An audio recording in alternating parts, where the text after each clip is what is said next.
Hello and welcome, ladies and gentlemen, to the Oceanic University Championship for our grand final between the University of New South Wales and the University of Auckland. I am Jake Spawn Tiberi. I'm going to kick us off tonight, and this should be a fantastic grand final. It's actually a rematch of last split's grand final where the University of New South Wales were able to take it 3-1, but there's been some roster swaps and we're back here to do it over again. So without further ado, I'm going to chuck it into our casters, Froskurin and Atlas, to get us started.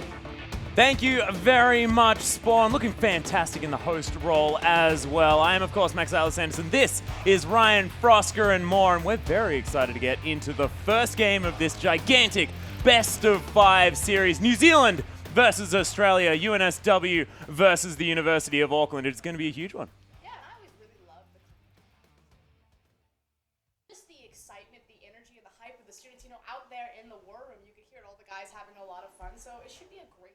Yeah, most certainly will, and I'm excited to see, whether we're going to see any mix-ups. And Spawn actually mentioned the fact that there has been some roster swaps here for these teams. Of course, Robo-Santa leaving the University of Auckland team to pursue higher hopes in the OPL for Sudden Fear, and of course, Stealthix actually playing for the UNSW squad. So that'll be very interesting to see. Of course, Stealthix went on to play for Sin Gaming and then, of course, to Absolute now, and we'll see how he's going to go moving forward. But we do have some new names, some new faces, and not a whole lot of knowledge about what these teams are going to be doing. So a lot of sort of feeling out to happen at the beginning of this. Of course, you'd think with the fact that these guys were both in the grand finals against each other last time around.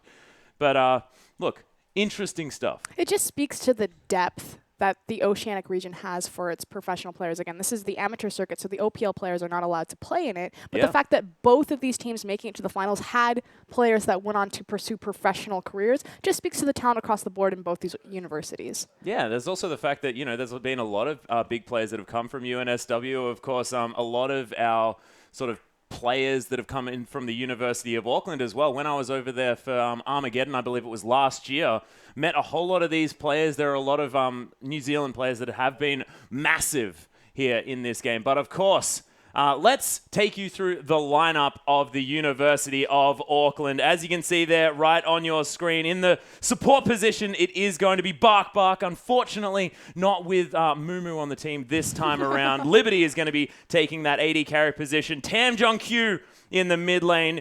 021 is going to be sitting there in the jungle, and Al Yu in the top lane. You can see all the way at the end there. And look, I'm excited to see what these teams are going to bring to us this time around. But on the other side of the rift, UNSW's squad, we'll see what they're going to bring.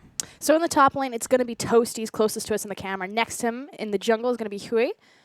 Wow, I'm so used to LPL. Huey. In the mid lane, it's going to be Chris. In the AD carry position, it's going to be Evils ZZ. Can I just say ZZ, Evils? You certainly can. I want to say Evils. And in the support position, it's going to be Derek. Yeah, good old Derek. Shout out to Derek. Yeah, I know, it's like, hi, I'm Derek. Don't worry about it. I've actually had the pleasure of working with Toasties.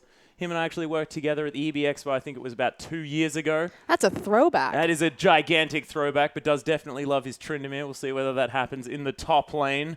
But a lot of these players actually with very interesting favorite champions moving into this game, and there are some Teemo players. We won't mention who. Yeah, it's excellent. I love it. As they gave me a sheet with all of their most played champions. I'm like, that's a Teemo. Is that a typo? Spawn's like, no. Is that on purpose? That's on purpose. Oh my goodness. In fact, Teemo from the support position from our friend. No. Woo! Not going to go in there. Not going to go in for it. We're not going to give anything away there as far as Teemo players are concerned. But there's some Anivias there, of course, the Tryndamere from There's also a Heimerdinger. Toasties. Like, I know Teemo, everyone gets excited about that, but I'm excited about Heimer, and he's on my sheet, so I want to see it. Well, we are into Champion Select, ladies and gentlemen. UNSW are going to be taking the blue side for games 1, 3, and potentially 5. And the University of Auckland now on our red side. Counterpick potential is available, but Chris, getting his Anivia band away straight off the bat, has been playing a lot of Victor as well, but look, we'll see whether that ever sneaks through. Best of 5 series, lots of games and lots of mix-ups potentially for these bands as well. Hecarim is going to follow. Toasty's not going to see that one, and Rumble, Vayne, and Nidalee now removed on the side of UNSW.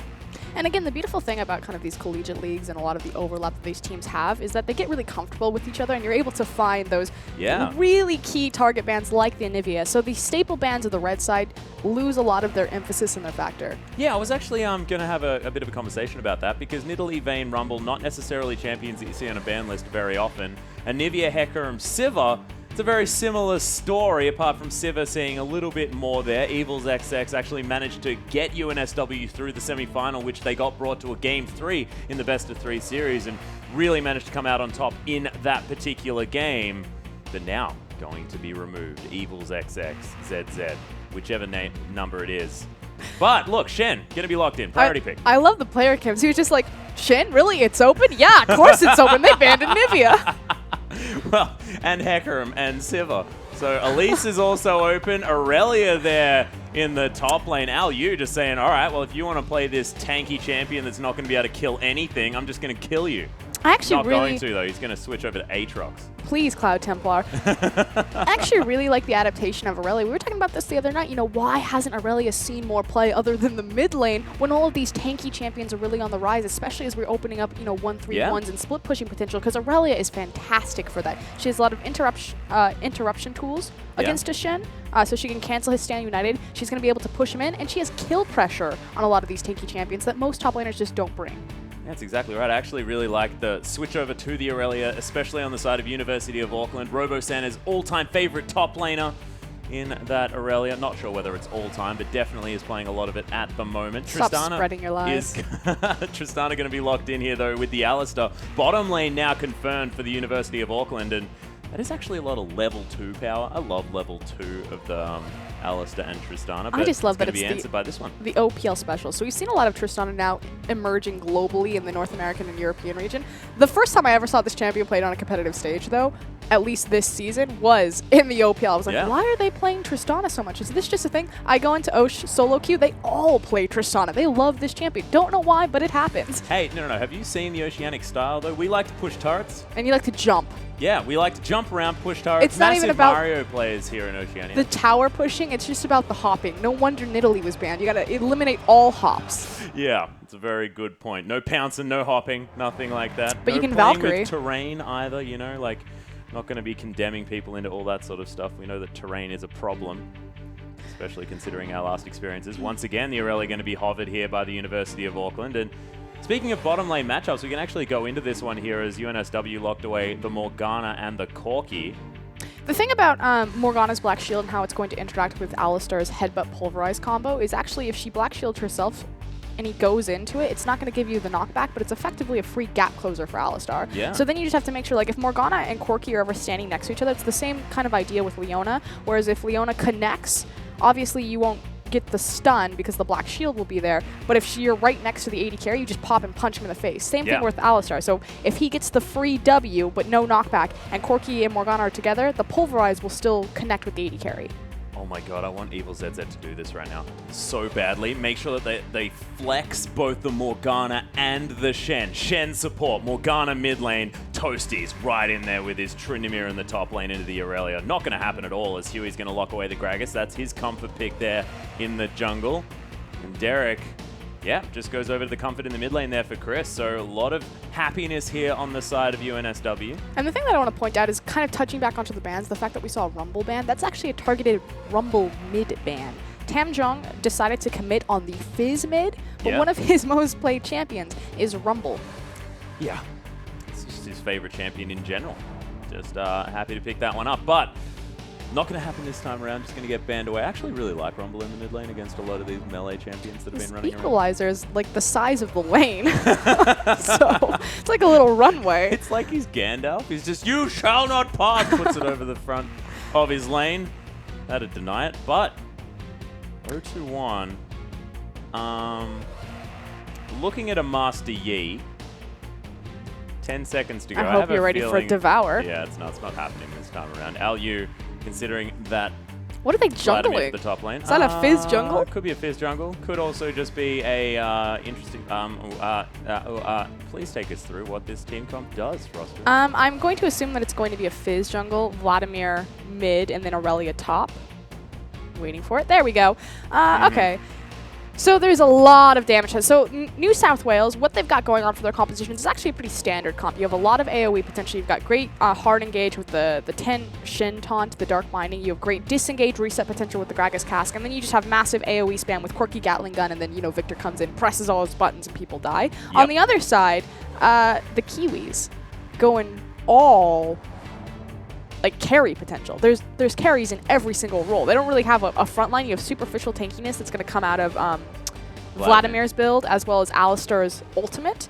But pretty much every single person is, I'm a playmaker and I'm going to make you pay. Yeah.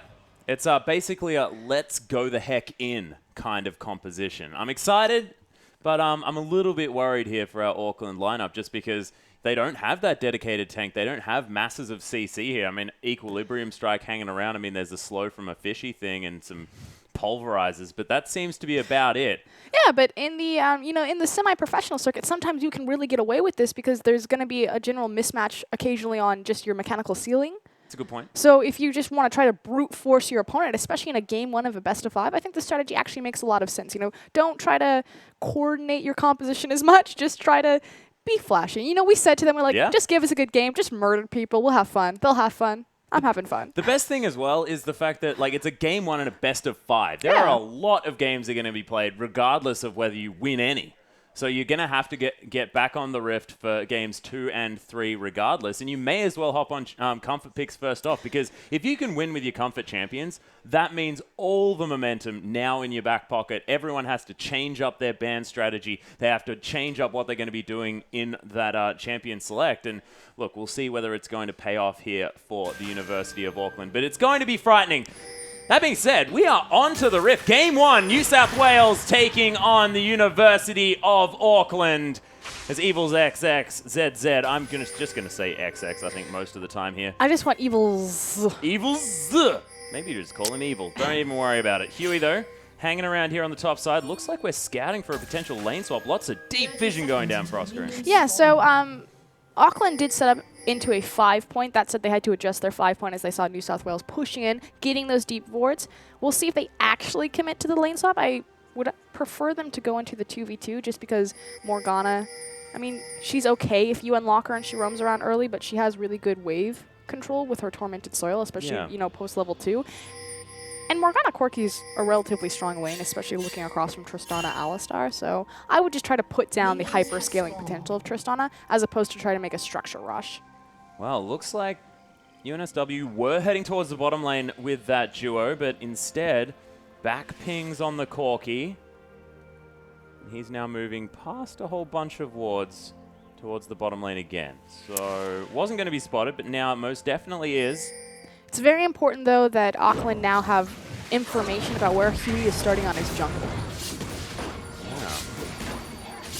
Being said, it is going to be mirrored on the side of the University of Auckland. Both of these junglers going to be finishing on the top side of the map. Tam Jong. I actually really like this, sort of the fact that he's a Rumble player now on the Vladimir. You know, it's got a similar flavor, the fact that you don't have to worry about mana. You're just spamming out spells all the time, trying to be frustrating. Cooldown based. Yeah, don't have a whole lot of CC in your kit. It's not really about that. Bark. Hello, just Bark. Hanging out here. He's going to find Evil ZZ. And Liberty throwing some damage down. That is going to be a lot when that one pops. Down to 200 health. That was a really nice adaptation. I thought for sure that Bark was out of position just because Evils and Derek had control of the minion wave, so it was Alistar fighting not only Morgana and Corki, but also the 3 caster creeps. But just making the adaptation of walking out and landing his Pulverize on 2 members, and a good distance trade from Liberty there with the satchel. Yeah, very well done. You can see the mid lane. Bit of a farm fest at the moment. As Chris is just last hitting creeps. Up by 1 CS. See whether that is going to bring them over the line for the victory. Probably won't. 1 creep not generally going to do it. Tormented Soil. The back line creeps here. Just looks like UNSW trying to push out this wave, Proskeren. Yeah, and Corki will have more control over the wave, and that sounds funny next to Tristana, as you do see her explosive shots starting to even that up. But just how Evils is continuously dropping his Phosphorus Bomb on the back caster creeps, forcing Liberty to sidestep it, but more importantly, keeping control and maintaining that creep wave. Well, Aliu and Toasties here on the top side. Toasties with the feint. Does have to be careful as there's a fishy waiting in the wings. Da-da. Yeah. Da-da. Hey, he doesn't have a shark yet. Come on. Let's stop with There we go. For now, Equilibrium Strike comes in. Fizz says, oh, I'm coming back! And then says, no, I'm not. I'm going home. Okay, so this is the combo of Aurelia, and this is what I wanted to... I actually don't get a chance because Utu-1, he doesn't get Shin, but he wants Gragas. He does. He wants someone. He wants to ward. He's hungry. It's okay. He sent a message. Most certainly did. So the combo with Aurelia is you don't lead with your Blade Surge, you lead with your Equilibrium Strike. So you get into melee distance, you hit the Equalizing Strike, then you proc your W for your true damage, and then you use your Blade Surge to guarantee at least 2 procs of true damage, as opposed to an opening. Huey, he's just getting bullied away from his jungle here as... Poor guy. Yeah, 0-1. Oh, smited it. Yeah. What is Blue Buff doing? Blue Buff's just hanging out. Don't worry about it, guys. Blue Buff just chilling here in the jungle. There he is. Bit of a shout out to Blue Buff, just forgotten where to go. I mean, I know this is the University League, but Blue Buff, it's like 10 in the morning. Come on. Yeah, I know, right? Well, this is the thing. When you have a tournament that's not in the afternoon, Blue Buff, like, he just doesn't have a lot of... It's 2 max. Well, that's the thing. You know, even I don't understand what's going on. Maybe props to the Blue Buff. Dealing with it all this time. Well, Huey, we'll see where he finds the Blue Buff as he heads back towards that area. I think it reset. Oh, it's gone. It went home. It did. Oh, no, there he is. This is the best visual glitch I think I've ever seen. According to me, that Blue Buff is still there. Okay. Let's just not have a look at it again. That's where he's going to respawn. He's like, I'm setting up shop here, guys. But we can check in across the board with our CS discrepancies, and pretty much the only lane that's really made a big impact is going to be that Aurelia versus Shen. And the thing about Aurelia getting free farm, Aurelia is an item-dependent champion and not a level-dependent champion. Oh, hold on. Pulverize coming in here. The Dark Binding not going to find the mark as Evil's XX down to about 200 health. Triumphant Roar doing some work here. Bark yelling at Liberty. Oh, his name should be Roar. Yeah, I think Bark still works. There needs to be like a puppy Alistair skin. Oh, to be gold. But what I mean when I say Aurelia is an item-dependent champion is that her Trinity Force, like she's going to be Aurelia whether she's 0-0-0 or she's 0-6-0 at some point in the game. Yeah. It's just about how quickly she can get the amount of gold to buy her Trinity Force before she just becomes that obnoxious monster. So the fact that he has this CS discrepancy already built up, it's about 150 creeps before Aurelia just becomes an absolute monster when she has that Trinity. Oh, we do have a gank coming in the bottom lane. Level 4. Fizz comes in. There's a headbutt. Pulverize. Pulverize onto both as the Stand United comes in on top of Evil ZZ. Flashes forward. Bark caught out here as 1-1. All these Phosphorus Bombs doing some work. And now this... Oh, okay. He's just going to flash over the top. Huey trying to get the work done. So many auto attacks. How is he still alive? First blood goes down, though. Got the rocket. For our New South Wales lineup. They answer 1 for 1. And, how is Bark still alive? The power of Alistar, the superficial tankiness. So, should be noted that Toasties went for the Stand United, but it was interrupted, I believe, by Aurelia in the top lane. So, great job there. We talked about how Aurelia has tools to interrupt the Shen's teleport. From there, it was a little bit of a scary juggle aggro from Auckland, though they managed to trade 1 for 1 in the end because Utu-1 gives up his life to try to make that first blood happen. The beautiful self-sacrifice there. But both the 80 carries walking away with some kill gold. Yeah, now you actually might be in trouble here as he gets the Equilibrium Strike over the top of Toasties with a huge creep wave. He's going to be fine. I wanted to watch Aurelia Blade search around those creeps. Oh, so thanks, Observer. Yeah. Now, this is a biased Observer as well. Maddie here is actually from UNSW. Wow. So just make sure, ladies and gentlemen, while you're watching, that you're keeping him honest. He looks away anytime they're about to die. Oh, yeah, surprise, surprise. We're watching Chris farm here, where there's a fight in the bottom lane. Evil ZZ in trouble, but the rocket jump is going to come out from Liberty. Items picked up, and it looks like Liberty just sacking this lane. Decides to go for the Avarice Blade and the pickaxe. The bank build. But he could have afforded a BF sword. Oh, thank goodness Spawn isn't here. That would have tilted him to no end. I'm going to support Liberty's build. Okay. I support your choices. Well, his name's Liberty, so I mean, I think the fact that it's his choice. I'm biased because I'm from the land of the free and the home of the brave. Oh, I found my favorite player. I will buy what I want, guys. Even if it's not the best choice, it's my choice. It was buy one, get one free. Yeah. He doesn't have two. Oh, my God. Okay, Derek throwing down some puddles here as Evil ZZ just farming out some creeps. 4 CS behind at the moment. Phosphorus Bomb going to go wide. Triumphant Roar is actually really helping out here in the It's University of so Auckland. obnoxious to lane against an Alistar because what he'll do is he'll watch his own creeps get low, and as the enemy AD carry goes to last hit, he'll press E and heal it, and they'll miss the last hit. So frustrating. You don't even have to, like, to annoy the enemy, you don't even have to go with the WQ pulverize combo. You just need to heal the creeps, and it tilts them immediately.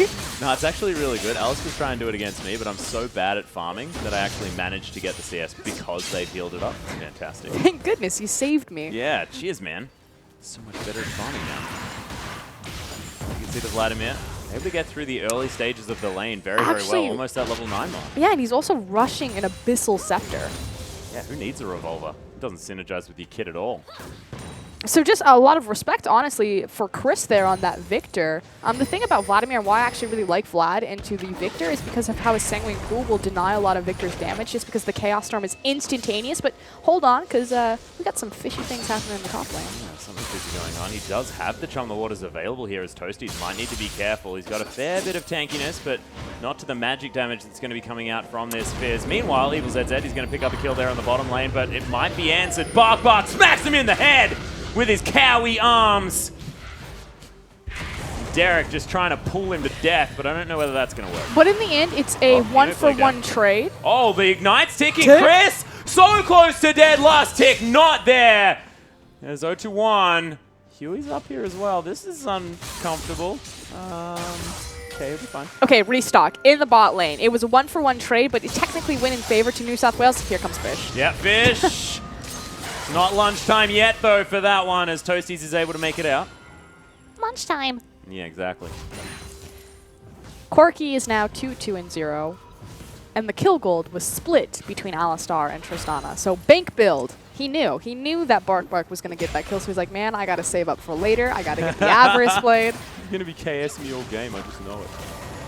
Well, we'll see whether it does pay off. Actually, still just hate crit. it. Dark Binding comes in. Couldn't crit with the BF sword. Can if you just went back and bought a Brawler's Glove. Don't get that much more from the old Avarice Blade. Better players crit more, Atlas. They most certainly do. Apparently, Radier last night was critting without any crit in his build, according to me. Actually, may have just been me, not quite understanding what a crit was. Or it could have been that 1% crit rune. Benji, our producer, has just come in with some fantastic information. Could be the runing. I was just going to let him dig his own hole, but... Yeah, see? I'm always getting taken care of. It doesn't matter if there's someone really mean on the desk with me. Good morning. Benji's always there. We do have the Abyssal Scepter completed. Magus Enchant, or Runeglaive, in fact, for 0-1. He's been farming relatively well. Cinderhulk now completed for Huey, though, and he's got a lot more jungle creeps under his back pocket. And, you know, we talked about this, the fact that Auckland decided to go for so many carry threats that we now have the Runeglaive in the jungle. We'll see what the rest of his build comes up. I kind of have a feeling that everyone's looking to carry on this team. And so far, because it's just 2-2, a relatively even game, I actually think that this fair, what's the word I'm looking for? Ferret? Not what? You were about to say ferret. I just want to see whether you were trying to go for ferret. Fair's better? Thank you. Fair's better for Auckland. I think it'll ferret quite well for Auckland here, as they do have a couple of kills on that Corki. Do you guys even have ferrets in Australia? We know what a ferret is, okay? Yeah, well, I know what a wombat we don't is. only have possums. You only barely know what a wombat is. You learnt that last night, don't you dare. Well, the Fizz is waiting around here on the bottom side. Huey decides he wants to go back as rockets flying through. Dark Binding lands from Derek. Gotta drop some weight there, Alistar. Yeah, he's a chubby guy. It's his childbearing hips. Well, that's exactly right. But, you know, it's good. It's good. Hopefully it doesn't get live exported. Sorry, it's a little bit topical here. Just, we don't like live export, guys. We need Alistair to keep his weight. Of course, Utuwan not finding much success on that gank just because of some fantastic forward vision coming out of Evils and Derek into that bot lane. So they've actually been great about their vision management on the bottom side of the map, especially for how far forward they're playing. And it makes sense. Again, Morgana and Corki have so much control over the creep wave with the Phosphorus Bomb and the Tormented Soil. Likewise, if you're thinning out the creeps in front of you, it makes landing those Dark Bindings easier for trade potential. So. Oh, Tamjong. Is he going to get it? No, so close. Vladimir. His first is some Rift Scuttle action. It was an intense narration there. Look, I just like Rift Scuttle. I'm not going to leave my dreams being dreams. There's Liberty farming out here on the bottom side of the map. Free to do so, most definitely. That joke is going to continue for the rest of the night. I apologize. Bark going to get dark bound. What is he doing down here? He got the ward, guys. Don't worry about it. It's in the brush. Mission successful. Worth half his health bar? I think so. I think so, too. He can just yell that all back. Bark it back? Yeah. Oh, that doesn't work. That's a good point. No, we should have gone for that one. I apologize. Well, Sweeper, not going to find that ward there as both of these bottom lanes with vision of the Tri-Brush. He's not got the BF sword, though. Ah, thank goodness. And Huey's just making a casual... Hello. Tanjong didn't even really notice. Oh, 0-1. Da-da. Huey body slams his way over. 0-1 knows exactly what's going on here. There can be a fish Da-da. very close to that red buff. Why didn't you ward, Huey? What have you done? He's waiting. Last second smites away the red buff. The fish is down as well. 0-1. Might need to be careful though. There's the Stand United. He's used the playful tricks. The explosive cast going back. He is able to use the Urchin Strike to get out, but that Dark Binding was fantastic. Derek says, I'm going to ignite him. I want the kill. I'm the support. And he's able to pick it up. Beautiful collapse from the New South Wales right there. Unfortunately, some micro missteps coming out of our Fizz player, you know, using his Playful Trickster early, but gorgeous cast, gorgeous collapse, and now Derek has double buff. Double buff. And the red buff on a Morgana as well. I mean, she does have one of the highest base damages in the game. I knew the stat was coming. Champion. In fact, isn't the highest base damage? I was apparently wrong there. My sources weren't correct. Yeah. According to Rusty, Callista has the highest base AD, which actually gets lowered based on her passive and stuff. But the point of the matter is Morgana's a ranged champion into a range versus melee support matchup, and she hurts when she slaps you. She does. She does. And now she's going to hurt more. Stuff. Bark might die. Does Bark realize that's not a targetable ability? The Dark Binding? No, but he's making sure that Derek is feeling as comfortable as possible with that particular decision. University of Auckland, though, looks like they want to take this dragon very early on. By very early on, I mean 16 minutes, which is quite late. Oh, Barrel not going to find it. Good smite. Yeah, very good smite there from 0-1. They're going to be able to take themselves down to Rift Scuttler as well. Look at that one. Going down. Oh, last hit by Liberty. Beautiful stuff. He's going to climb a tree and head back home. So again, we continue to the elongated lane phase. We do have a very delayed dragon coming out. 16 minutes, typically not the norm. The average globally is around 11 to 12 minutes, so does push back that 5th dragon win condition. Should University of Auckland look towards that, but you know, in an elongated lane phase, I still don't mind this for University of Auckland just because they have so many great dueling champions, particularly in the top lane and the mid lane, Vlad and Aurelia, that they want to sit in these lanes. They want to stack up their items and become like these big powerhouses. Whereas New South Wales, their composition thrives on grouping up. Again, this is kind of your AoE space control. You've got your line of scrimmage between your Shin and your Gragas. You have your Gatling gun, Victor Venn diagram of murder. They want to group up in 5v5 and start using their composition. I'm actually excited to see what University of Auckland use their comp for in the later game. Murdering. Well, is it going to be grouped up murdering, though? Or is it just going to be, we're going to soak all of the lanes and be threats to you that you have to decide what to deal with? Yeah, that's the issue. If the elongated lane phase continues to go because there are so many carry threats, and effectively if they make any sort of pick anywhere, or even if one of them goes down. So if you spend all of your resources, you kill the Tristana, you still got to worry about the Vladimir, the Fizz, and the Aurelia. Oh, there's a headbutt pulverized down here from Bark. Black Shield a little bit late. Phosphorus Bomb wandered out of the way up there. There's a Buster Shot. Liberty with the 2v2 kill. Jumps forward onto Derek. Oh, dodges the binding. Just going to run away here, but Stand United comes in. Is going to get stunned up there by the Soul Shackles. Beautiful taunts in, and that is not going to be enough on the exhaust. You coming in, but he's got barely any health, and Toasty's more than happy to say, I got a Sunfire Cape, I don't care about you. But again, Derek picking up the majority of the kills right there. 2-0-2 on this Morgana. He's had a fantastic impact with his Dark Bindings, completely on point, but this is not where you want your gold. No, you want that on the Corki, who's now 2-3-1. Does have a Trinity Force in his back pocket, but that's an Infinity Edge for Liberty. And I mean, he's making bank on this Avarice Blade as well. I mean, I take back every mean thing that I said about it. Just the bank build. You gotta trust sometimes. Yeah, I know. That's probably what he's studying at the University of Auckland. Banking? Yeah, he's doing commerce. Could imagine. Economics, something like that. Everyone that I meet some investment in Australia is like training to be a doctor or something. Meeting some pretty smart people by the sounds of things. Everyone here has just been really smart. You met me, remember? Take it back. Yeah, good point. Okay, Bark. Hanging out here. Evil ZZ. Just going to try and get some rockets out, some auto attacks. Be careful as Liberty's starting to build up that draw a bead passive, starting to get some range advantage. Yui.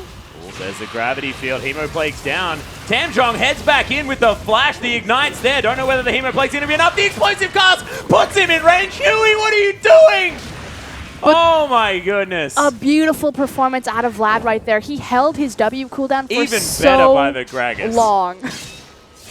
Oh my gosh. Okay, Chris, don't get too angry with him. He was trying his very best. He just slipped.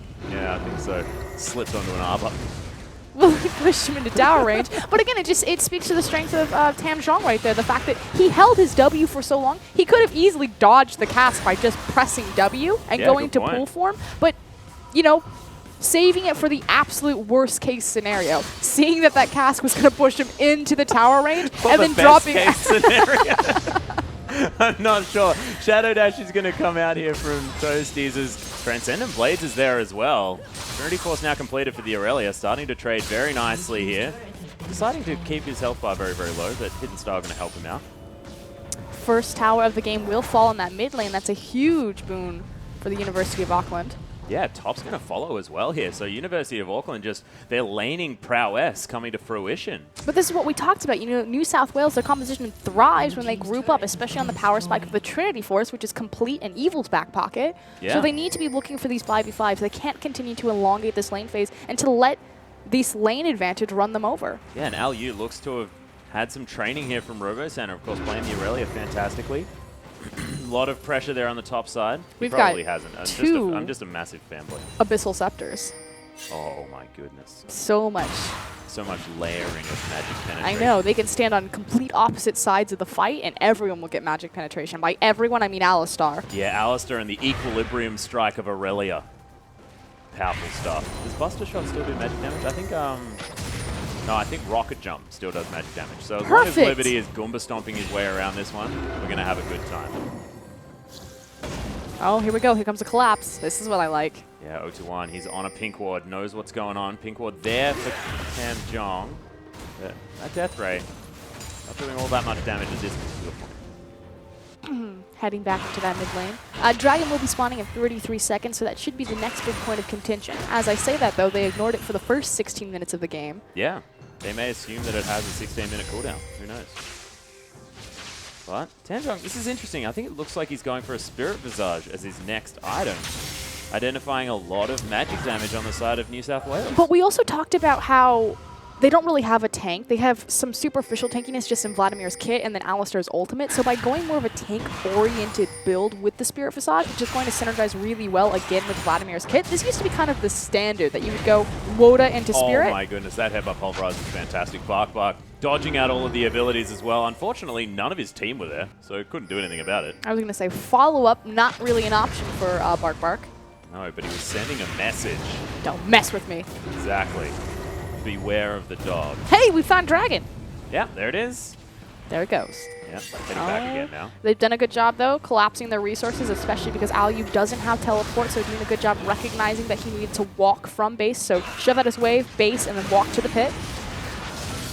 Looks like they do want to take this one down. New South Wales, they want to get in there. Oh my goodness, Tristana's going to take it. Gravity Field doing some work. Explosive Cast is there, but Charm the Water's down onto Huey. Has to be careful. Soul Shackles is here, but Hemoplague is doing so much work for the University of Auckland. Bark just trying to be a menace as Otukwan has to be careful. Toasties gets headbutted to safety. Why isn't anyone dead?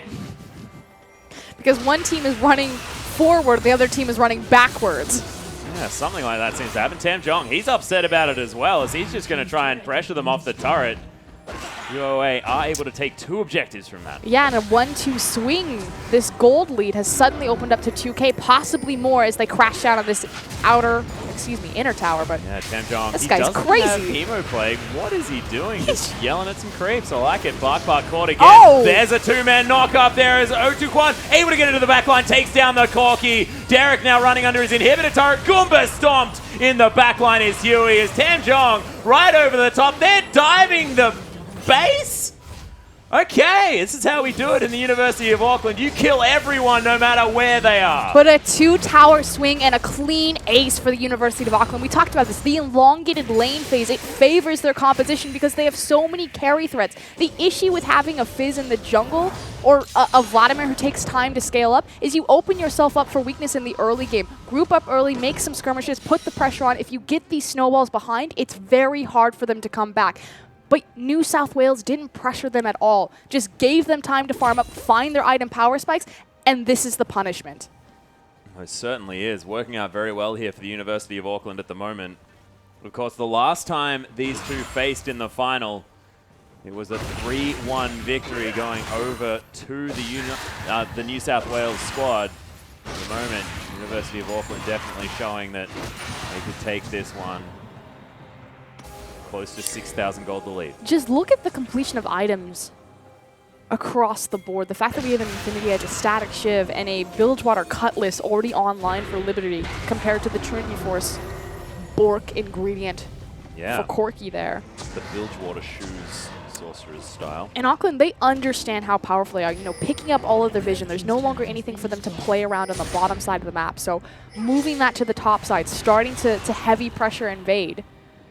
The thing that I would have really liked to see out of Evils is the Berserker's Greaves.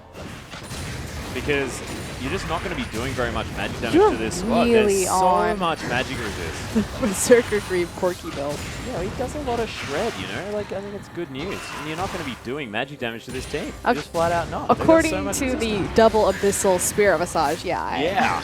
And Hex Drinker. Playful Trickster is going to get 0-1 out of there. Here we come, though, pressuring 2 lanes. We've got the Duelist and Aurelia holding down Toasties. Now, Toasties does have his Stand United available, but we've already seen Aliu be able to cancel that one out.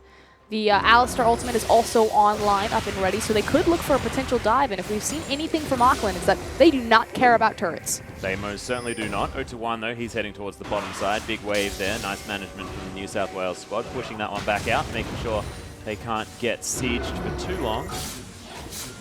Sending the jungler on split push duty is interesting, but of course a Fizz makes a bit of sense. Nope. Okay, so you gotta sit there with an extra wave. See, here's the thing. They, I mean, effectively, University of Auckland, they just spent a bunch of gold on these wards, this vision, and they placed deep vision down into the top side, because again, that's where the next most appropriate objective for them is. It's either that mid-tier tower or that top-tier tower, but even more accessible was to challenge the blue buff. Again, they're stronger. They want the University of New South Wales to fight them. So they placed down their vision, spent that gold, but then didn't contest the easy blue buff. They do end up getting that mid-tier tower, but a little bit of a fumble in terms of the momentum that they've already created with their lead. Yeah, and sort of making sure that they starve out the New South Wales squad. That being said, they were able to get in a turret, like you said. Toasties on top of the ward trying to take a grump. Oh, just heads over with the Blade Surge. Rude. Toasties. Oh, so angry at the moment. Ooh, Crimson Brambleback now under fire. But Evils looks to be able to get there. 4 members strong of New South Wales hanging around. They'll hold on to both of their buffs. So good job of New South Wales just kind of recognizing when they had a window of opportunity to secure their own jungle, doing a good job to stop the bleeding against this Auckland team. Yeah, Bark. I'm just having a I can't giggle get over in the that mid name. lane. Oh my god. No, the fact that Mumu isn't on the side anymore though makes it a Mumu little and bit Bark sad. Bark? That Mumu would have and been... Bark Bark. I'm actually just I disappointed. just really hope that Mumu was the one that would have played Alistar. No. And Bark. I'm trying to think of a dog champion. Thank you. Yeah, don't worry. Mumu on Masus and... Yeah, and then there's Meow Meow who's playing Rengar. Or Nidalee, doesn't matter. Nidalee was banned. Here we go, Huey. Yeah, Tam Jong, he's in there. The Hemoplague's down. He's against 3 people. Flashes as Chris forward. might be in trouble. Flashes forward, exactly. Able to keep himself relatively healthy here, but look, you're just not going to go 1v3. Tam Jong, you're a boss, but that was silly. Issue is that he has so much vision and protection on his flank, so good job from Huey to get underneath those wards and to make it connect anyway. Dragon spawning in 18 seconds, and with Vladimir down, New South Wales could look to interrupt this 5th Dragon win condition at 50. Yeah, the 60-minute 5th Dragon win condition. Oh, yeah. But Pinkwad is going to be destroyed in the New South Wales squad. They're going to speed themselves up on this Rift Scuttler speed boost pad. Bark hanging around. He's pretty fast with those mobility boosts, just wandering at them. Just walking in. 0-2-1. Trying to get some work done. Gravity Field's down. Barkbar's just going to sacrifice his health bar for the majority. There's the Chum the Waters finally in there. Evils takes a lot of damage from that. Yu just doing work here in the backline as Chris is so low. Liberty now just trying to stay away from that Gravity Field. Fantastic zoning as Yu is eventually going to get the Victor. Evils, oh my goodness, so close to dead. The shutdown comes in. And from a gold deficit, New South Wales are able to survive the team fight. Yes, it was a numbers disadvantage, but fantastic posturing team fight play. Again, this is where their composition thrives. Using those choke points, using the power of Victor. Chris, great job that fight. Yeah, really well played. Liberty now has the Blade of the Ruined King as well. He's looking to start off this dragon. Still takes a lot of damage from it, but we'll see whether he can get the work done. Of course, no one here to contest apart from that teleport from Toasties. Tamjong trying to come in here. Home guards. And Toasties is just running around, having a good time. Look at him. I'm Get off my lawn. quick. I'm really quick. Where am I going? What? That's my really quick song. You haven't heard that one before? Okay, Dark Binding is going to sail by unnoticed. I should just make up a song of I'm casting with Atlas tonight, am I? It sounds like it'd be a really good song for us, Green. Heartbreak makes the best rock songs. Oh, dog. You wouldn't make a rock song. What? Have you seen my hair? Yeah, no, I look like an exotic bird. Talk about import laws. How did I get in this country? How does exotic bird mean rock? Sounds to me like he should be doing like, I don't know, some sort of Disney movie. Oh, bark. Yeah, he's in there with the Pulverize, able to get the ultimate down as well. Yu, he's going to get stunned up. Fantastic Chaos nice on top cast. of the stunned up targets as the cast, you're right, is in there doing some work. Oh, 0-2-1 trying to get in there, trying to do some stuff as well as Huey. He's going to body slam his way out. Liberty gets over the top. That's going to be the reset. Double kill for the Aurelia as well. As UOA just have too much damage. And Bark consistently is so good at initiating these team fights, creating that zone, forcing everyone back to open up his team to find the dragon. But it's almost too little too late. Yes, a nice cast came out from Huey to reset that fight, but the gold deficit is speaking for itself. Yeah, there's just not enough damage coming out of Chris. You see Victor and you assume, okay, that Chaos Storm's going down across 4 members. That's a 1 team fight, but not this time. But the problem is we're now kind of at the mid-game point, 31 minutes into this game, coming on 32. Look at this Hex Core. The fact that the Abyssal is the only completed item, and you don't have enough evolution points there. Typically, at this point, Victors would just fully upgrade the Hex Core and then possibly look for a Void Staff. Or a Death Cap. Something like that, but he's 0-4-3 this time. Decent as far as the farm is concerned, but Chris just not at the level that he wants to be at the moment. Tamjong, though, he's got a Luden's Echo and the Abyssal, plus a casual gun there in his back pocket and a sweet set of armor. They're just so far ahead of the clock right now. The fact that major resistance items are up and online, especially for that MR. And again, it's mostly a magic-based team. Every one of New South Wales does some sort of magic damage, including Evils on that Corki. Yeah. One thing I want to draw attention to is the fact that 0-2-1, he's picked up the Abyssal Scepter and the Void Staff, as well as those Lucidity Boots in his jungle item. Man, this Spears, we saw the Chum the Waters come out in that last fight, and it was doing some work. Here we go, though, with Dragon down, we've now opened up into the split push. So Auckland can now start picking up their vision, playing around this Baron area, because if Yu, I always want to say all in. If Yu can grab and draw multiple resources, this is going to be a free purple worm for Auckland. Well, they have decided that they want to contest. Toasties may need to be careful. Does have equal levels, but you can see that Vorpal Blade not doing a whole lot against the triple magic resist items Aurelia. That's a 6-1-2 Aurelia. Again, Aurelia is an item-dependent champion. At some point, she's just going to be a monster. It just matters how much gold she has in her pocket. Yeah, well, Rift Scuttler still giving some vision of this Baron Pit as Tamjong, he's just going to push this one up. A cute little Transcendent Blade you can see sitting in the wall there. I'm looking at that compass. Yeah, I kind of would like to, yeah, are we having like some sort of gravitational displacement situation on the Rift at the moment? Victor is here. That is a very good point. Shouldn't have been putting the field there on the top side. Checkmate. Yep, boom. That being said, UOA looking like they don't know quite where to put their pressure next, as Alyu standing on top of Ward, going to be taking away a red buff if he can. They have the general idea here, and it's on top of that Baron as we see them finally pull the trigger, but hold on. Yeah, there's the taunt in. Alyu deciding that he's just going to run away. That Trinity Force able to give him a lot of movement speed. Just Transcendent Blades. Keeps him healthy. But this is what I was talking about, the fact that multiple resources of New South Wales were sent to deal with that Aurelia, which opened up the free Baron for UOA. Yeah, and that's going to be the gravity field down there. Chris trying to stop them from coming back, but they saw the Baron. I'm going to ignore our producer talking about what the Chiefs should have done last night because University of that's just Auckland too soon, man. just did what the Chiefs could not. Oh, frustrating. Of course. The one not as invested. We still have plenty of talent left here in the Oceanic region, and both these teams are proving that there is a bright future for that Oceanic scene. Yeah, very true, and I'm really glad that you managed to find the positives. I'll spin it. Froster and for president. Yeah, no, I'm not going to go into American politics here. I just don't think that's a good idea. Dark Binding is going to find Tamjong, but he doesn't care about it at all. Chum the Water's down onto Huey, but UOA just not quite sure about whether they want to engage. They have to have the perfect cast. So the problem is that actually it's not really much a problem. They do have non-committal CC in the Dark Binding, so they could look for an attempted pick right there, but they pretty much have to isolate Liberty or Liberty. Yep. And delete him immediately. But the problem, I mean, you're still dealing with Aurelia, Fizz, and Vladimir, and this is what we said, you know, even if you kill the Tristan, it's okay, we got him. We wasted all of our cooldowns, we got the carry, oh god, here they come. Yeah, they're in there now as Derek, he's going to get knocked up. Soul Shackle's just going to get explosive cast out of as Tamjong, he's well into the backline. That means that they can take this turret, take the inhibitor, that's two of them down, and UOA have definitely broken down the base. Alyu still here on the bottom side, keeping the Shen busy, and with the Baron buff, super creeps, UOA playing this one out very, very well. And remember, New South Wales, oh my god! Oh, knockout from Bark.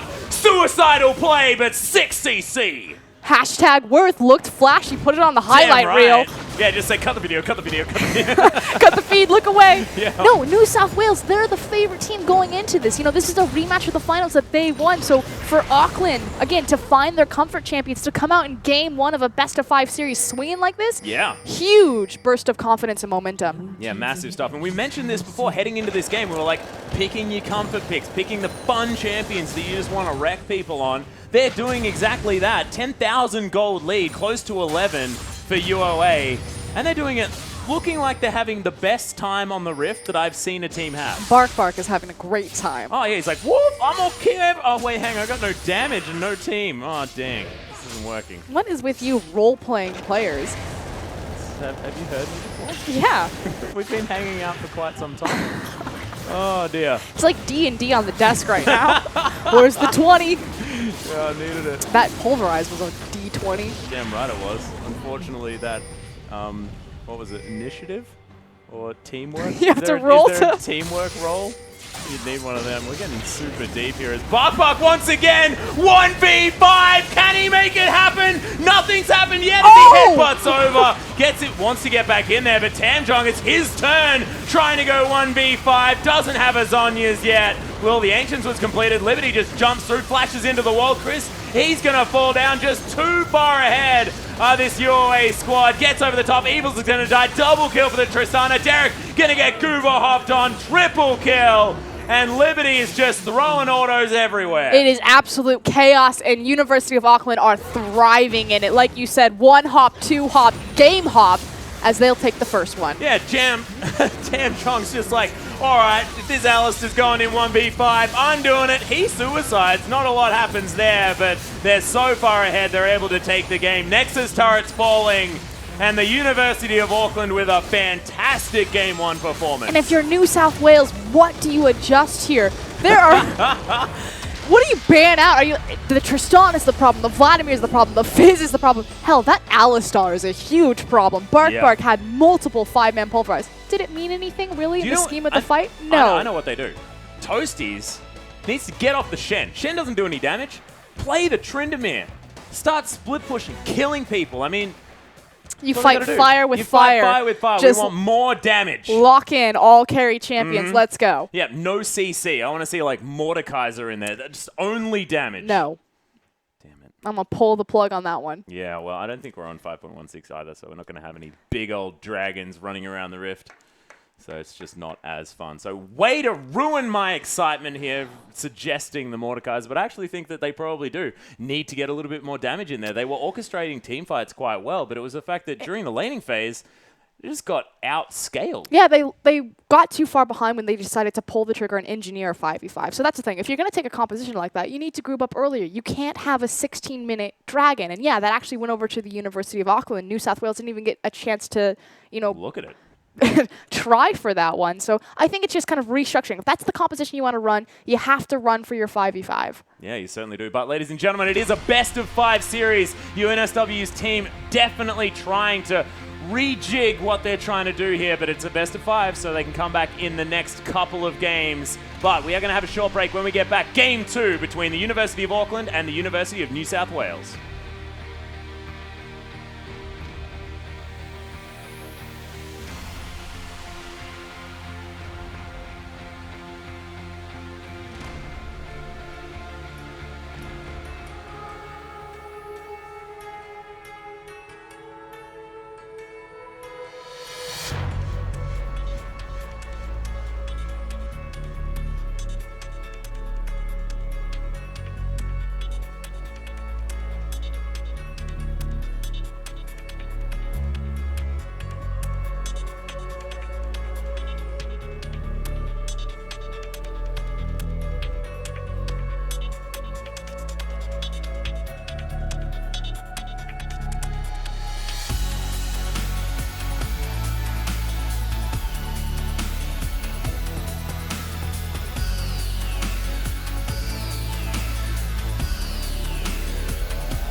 Hello and welcome back, ladies and gentlemen, to the Oceanic University Championship. I am, of course, Jake Spawn Tiberi, joined with Ryan Prosker and more.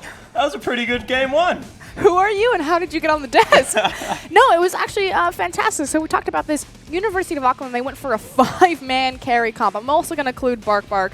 There 100%. How can you not? That Alistair was out of control. And they just elongated the lane phase, got the gold on the carries that they needed, and just ran through the University of New South Wales for game one. Yeah, and I like that you mentioned maybe a little bit of a strategic lapse there. I think University of New South Wales got baited into the Victor pick. It looked like how they set up. They wanted to go for maybe a poke comp.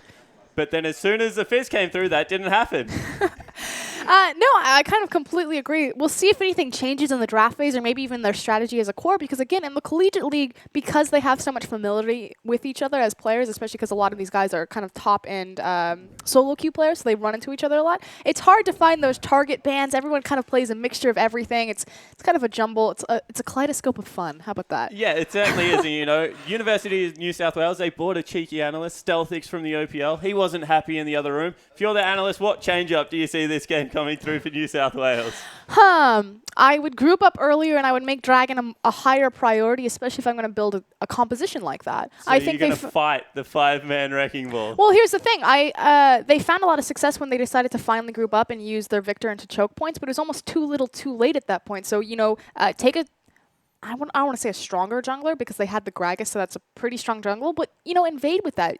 Maybe even take just winning lanes individually, but get some pressure, get control of the objectives. And if you want to play a comp like that, you need to play around those objectives, around those choke points. So that was just the issue. Yeah, I think they go to one extreme or the other. They either pick really strong winning lanes or they just try and out-macro them completely. But we are back into Champion Select, guys. You can see University of Auckland now on your blue side, University of New South Wales over on the red, and Anivia and Rumble already banned away. And again, we're never going to see Chris get his hands on that Anivia, and I want it so bad. I want the Oceanic Frog in.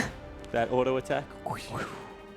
The slowest moving projectile in the game. Actually, quite quick bans this time out of New South Wales. Hecarim and Vayne going to join them on the bench. See whether there is any other change-up. Maybe ban an Alistair away. Get Bark Bark off that cow. Wow, consistent bans already. So we saw this last time from University of Auckland, the Anivia Hecarim Sivir, and the only adaptation is the Vladimir. So Tamjong going to have to pull out something else. Yeah, Tamjong's Vladimir was fairly impressive. Does well against Victor in the laning phase, but... Look at that deep V.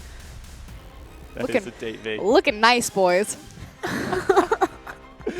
So the Vladimir, what was it about the Vladimir you think that they just didn't like to do? The thing is you can't just, if Vladimir's just going to get a free lane phase where he's not ganked, where he just gets to sit there and farm, at some point he's going to become a monster. It's the same idea with Aurelia. If you don't put any pressure, if you don't penalize their early games, they just become that monster. And that was the issue, is that both All You and Tong Jung just got to walk into that mid game ridiculously powerful. Yeah, definitely agree. And the itemization out of Tam Jung especially is what I wanted to hit on, because Hisoria was against all this magic damage and just itemized against it from the start of the game. So fantastic heads-up play there, as Alistair is locked in for Bark Bark once again. We already saw this from Bark Bark last game. He is a carry on this Alistair. He will find 5-man pulverizes, and he doesn't care who's behind him. He needs a static shift. He does. I just need to go full Trinity Force. I just want him in there.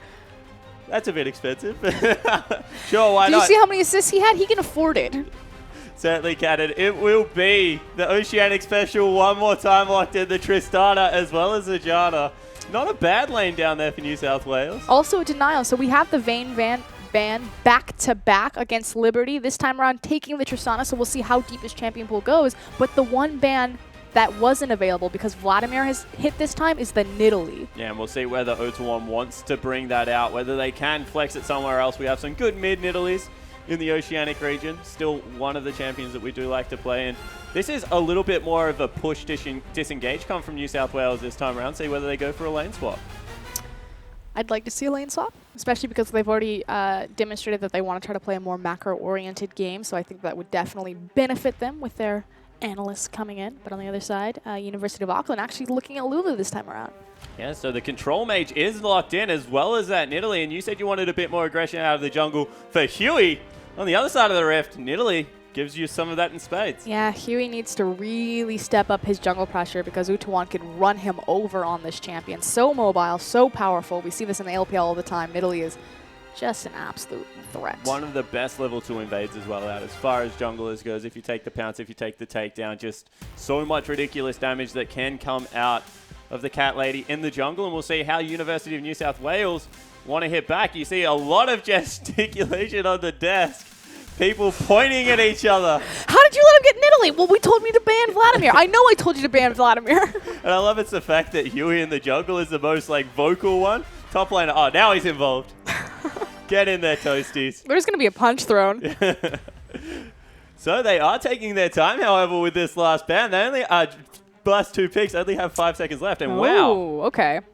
So this is what we said. Maybe they were baited into not playing the Varus because of the Fizz. Yeah. So here's another really cool thing, because I know you like to classify Lulu as a control mage. I completely agree. The thing about Varus is he's often thought as the counter pick to a control mage, just because his arrow, he goes full Legolas in that mid lane. He's going to build armor penetration, Brutalizer, Last Whisper, Muramana, and he's going to sit back and he's going to throw his arrows. And even with the reach that Lulu can make with her help picks on a back caster creep and then throwing the glitter lance, Varus can still outrange that. Yeah, 100% agree. And he peaks a little bit earlier than you would expect out of mid lane AD carries because of how efficient the Manamune build is. Yep. It's one of the cheaper 3-item builds with Brutalizer and Last Whisper, so you got to watch out for it. But the thing is we asked, where was Liberty's champion pool going to go? They early picked Lulu in second rotation. We expect this to go with a hyper carry, and Kog'Maw, Jinx, and now Twitch being looked at. Yeah, Twitch definitely does fit into more of an AoE style hyper carry. Kog'Maw much more single target dependent. Double Trinity Force users, that's what they lock in. And this is the beautiful thing about University of Auckland is when they get these early mid-game power spikes and how quickly they could just pull the trigger on that. We saw that, the crazy second tower 5-man dive. Ace, clean, 2 people ended up in the base. Exactly, but it's on the power spike of the Trinity Force, so they've set themselves up for the same roadmap, but they also have a bit more synergy within their composition, especially taking the control mage like Lulu into that mid lane. I completely agree on that regard, and they also, once again, have quite a lot of threat. It's just Bark by himself one more time that isn't on a threat. Everyone else, they're packing some heat as they come into that mid game. Lulu, especially with the new build, with the Luden's Echo. Yeah, I always forget that. You got my back on that one, but yeah, he's going to do damage all the same. Yeah, no, I completely agree. And again, their compositions are similar in how they're interacting. The fact that you have the Vladimir being traded over to the Lulu, you're still technically getting some sort of superficial tankiness out of Vlad, especially with the build that he went rushing that Spirit Visage after the Abyssal. But this time around, it's coming through the wild growth. So you still don't technically have a true tank. You have Alistar's ultimate, but then they're just supplementing that by having a Vlad, by having a Lulu. We'll see if maybe they go Orianna if his champion pool continues to get limited. Yeah, it certainly looks like he is one of the members they want to target, but Toasty locked in a Malphite down for an immobile carry. That is quite a scary top laner. Yeah, so we'll see if Toasty is able to connect, get to that backline again, taking another very heavy champion. Has a lot of hard engage potential. He had Shen last game with the taunt, but this time the unstoppable force. Yeah, also has the attack speed slow, slows down the Aurelia during the laning phase. A little bit more of a counter pick. We'll see whether LU mixes up his build at all to try and compensate for that, or whether we just have, once again, another bloodbath. So the curious thing to me is, will we see New South Wales pull the trigger on a lane swap? I actually think that they have the advantage here. Yes, they bypass Kog'Maw's kind of week 1 through 5, though against the Tristana it's not that punishing, but I still think that they have full control for pushing down towers much quicker, especially in tandem with Janna. So if you're the University of Auckland, how do you bypass that then? What are you looking for level 1? Level 1, you need to deep invade, get your deep vision down. We saw this out of both teams last time. They had a very matured level 1 in terms of their warding, placing those deep wards behind second tier tower, making sure that they're checking for the lane swap, making sure that they're getting the 2v2 that they want, and figuring out where either jungler is starting, and this is incredibly important against the Nidalee jungle. Utu1 on that Nidalee, you need to figure out where he's starting so you can play accordingly to his pressure. Yeah, definitely agree with that. Nidalee is known for early invades, being able to pressure the rest of the map, and that's something that New South Wales didn't really handle with the Fizz. He was up in their face, and the Gragas, Huey really struggled, especially around the Grump area. See whether that's something that continues. Especially around that blue buff area. Yeah, blue buff was out of its mind, but we are onto the Rift, guys, for game number 2 in this best of 5. You see University of New South Wales streaming out of their base in a 5-man stack out of the University of Auckland. Yeah, it looks like we're going to have some cute level 1 from the University of Auckland, although a 5-point is being set up for the New South Wales. So what a 5-point means is that all 5 members are of the team are covering all 5 entrances into their own jungle. It's a defensive maneuver, and it's more about ensuring that your jungler gets off to the best start rather than gathering enemy intel. Yeah, it's also about kicking them out of your jungle a little bit as well and being able to invade on the other side. But they're more looking for an invade of their own right now, but New South Wales doesn't look like they want to face check. I think they're expecting New South Wales, like you said, to face check into them, but there's really no reason that they would. They have a pretty atrocious level 1, so maybe University of Auckland overestimating their opponent's aggression. 100%. As soon as you see Nunu, as well as that Malphite, He's not nothing coming you in. can do. But they're going to take the fight to New South Wales. See them screaming in the base. You should actually see Malphite step forward here as soon as he has vision. No? Yeah, I was going to say if he had his ward available. Oh, yeah, but it's because he already doesn't. placed it, Yeah. remember? So definitely agree, but it will be standard lanes. Malphite going to be in top first of all. Looks like camps will be taken for the AD carry support lanes, and nice and standard here at the start of the game. Should also be noted that because they decided to go for a late level 1 invade to play some deep vision down on the jungle, that Utuwan didn't get a chance to set up as many traps as he would have liked, so we'll see how that actually affects Nidalee's initial clear. She can do it relatively quickly, but sometimes it can be scary, especially when starting on the red buff, though she is having her bottom lane leash for her. Yeah, it certainly looked to be the case, and I actually think she started Q as opposed to the trap, so that might have been the mix-up there. Weird. Really? Oh, no, didn't. Started He the started, traps. yeah. And lost one of I the was going to say, creeps. he'd sacrifice so much AoE damage, but at the oh, he did lose one of the creeps. Okay, that's unfortunate. So scumbag Cogmore Bark, able bark. to pick up one of those. Definitely wasn't Bark Bark because he's used the Relic Shield, so that's his 2 CS. I'm looking at you, Liberty, and pointing a big fat finger because that is not good news for the Nidalee. Already struggles at level 1, going to struggle even more. Yeah, that's unfortunate. But we'll see if maybe he translates that into some sort of advantage in the lane right now. Getting a bit bullied out by Evils and Derek. I love you, Derek. The one name that we can pronounce consistently. Just, it's great because it's like Chris, JR, DB, Huey, Evils, Derek. You Sorry, forgot Toasties. Toasties. I was waiting for it. It never came. Toasties! But we do have standard lanes, and as you can see, not really suiting either team so far. Just a farm fest across the board, and who should be winning out in this 2v2? I know Alistair very brutally melee until level 3. Can they push him in? It really comes back to how the Janna shield is going to be used, if it's used aggressively or defensively. And since Evils and Derek have the creep wave push because Tristana has control over the wave with her explosive shot, that means that anytime Evils wants to step forward and trade, he gets a free shield. So unfortunately for Liberty and Barkbart, they just have to sit back, either wait for a gank or wait for that Kog'Maw level 6. But speaking of gank. Yeah, in the mid lane. Oh, it Spear's connects. Gonna hit. Takedown coming through. No, Otawan doesn't pull the trigger on it. So it will just be Crest blowing the flash nice and early. Still has that ghost to get away. I think it was absolutely the right call to blow the flash right there immediately before the pounce came through, because again, that execution damage from Nidalee's takedown is so oppressive. You also have the reset of the pound, so he just doesn't want to fall victim to that. And now Utawan with that advantage going to invade the jungle, see what he can find. Yeah, I love the fact that he's just immediately translating this advantage into aggression, deep invading, but now looking bottom. Again, he has the Alistar, so there's a lot of kill pressure on this lane, as we see Bark actually looking to gank his own lane. No, never mind, changed his mind. It looked like he was pretending to ward out. Now maybe Otawan can sneak over the wall. Doesn't want to pull the trigger just yet, and maybe missed out on an opportunity to do some counter jungling against a Nunu. I think he also missed his hop right there, but I won't hold it against you. Yeah, we didn't see it. Yeah. If we learn from Bangkok Titans anything, it's that you don't have to be able to get over walls, just win tournaments. Wow, too soon?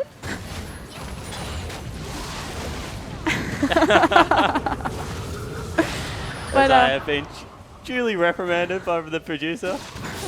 The voice of God is ringing in his ears. How dare you? How dare you? I Meanwhile, apologize. Huey coming in for the hold here for his mid laner. Buy him some time so he can go back and pick up his tier. Those sick battle stats on that mana regen. But it is important to get it nice and early to make sure that you are able to stack it up as efficiently as possible. Yep, and he hits that right on the window around that 5-minute mark. So exactly when he wants to get it. And all of a sudden, aggression in the bottom lane. Bark goes in. Evils takes a couple of shots. Are we sticking with Evils? No ZZ? Evils. All right. No, but it's the dynamic of the lane has now shifted. Because Utawan had that pressure in the jungle, they were able to reset the wave, get the push on. And again, that's the difference. If Derek is using his shield defensively rather aggressively, he's going to dictate who wins these trades, especially on Liberty's W, which has 0 mana cost. And I think that is a lot to do with the fact that Bark putting some extra points in the heal at the early game, so they have more of the long sustain, whereas there's only windows where Evils can trade. Liberty wants to be aggressive. Gets to be, because again, the shield was used defensively, and Evil's not actually trying to attempt any sort of trade. But meanwhile, in the top lane, Toasty's not going to get hit by that spear, but he can still go in here for the execute. Flash is burnt. Pokemon follows. Nothing really occurring. Yeah, kind of a misstep there from Utawan to burn his flash, especially because he didn't connect with the mark on the spear. If he had, that would have been a different story because he would have been able to have the resets. But with all that aggression created from Utawan, despite the fact that he doesn't get the kill, it opens up space for Tam Zhuang to walk in and set down some deep vision. Yeah, so finally Tam Zhuang being a little bit more aggressive in this mid lane, as you would expect from a Lulu. Does eat a nice piercing arrow there out of Chris. In bottom lane, they're still battling back and forth, but no real advantage coming out for either lineup. And I love this adaptation from Lulu.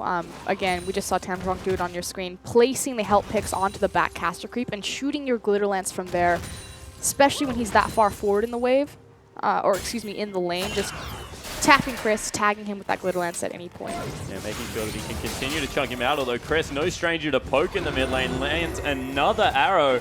This is going to get more and more brutal if the Lulu can't start dodging these out. And looking how much damage he's doing, despite the fact that he has 0 battle stats. He's sitting on a tier, and typically when you take a tier, you pretty much sacrifice any sort of lane control you have, but on Varus, because it's just about that Q cooldown, he's able to compensate. Yeah, and just the change that happened to the Q being able to go on cooldown as soon as you start it up as opposed to when it ends means that they come out fast and they hurt a lot. But they come out fast and then come out even faster after that. Yeah, exactly right. So we'll see if he can continue to put down pressure. It is a relatively early game so far. In fact, dead even right now.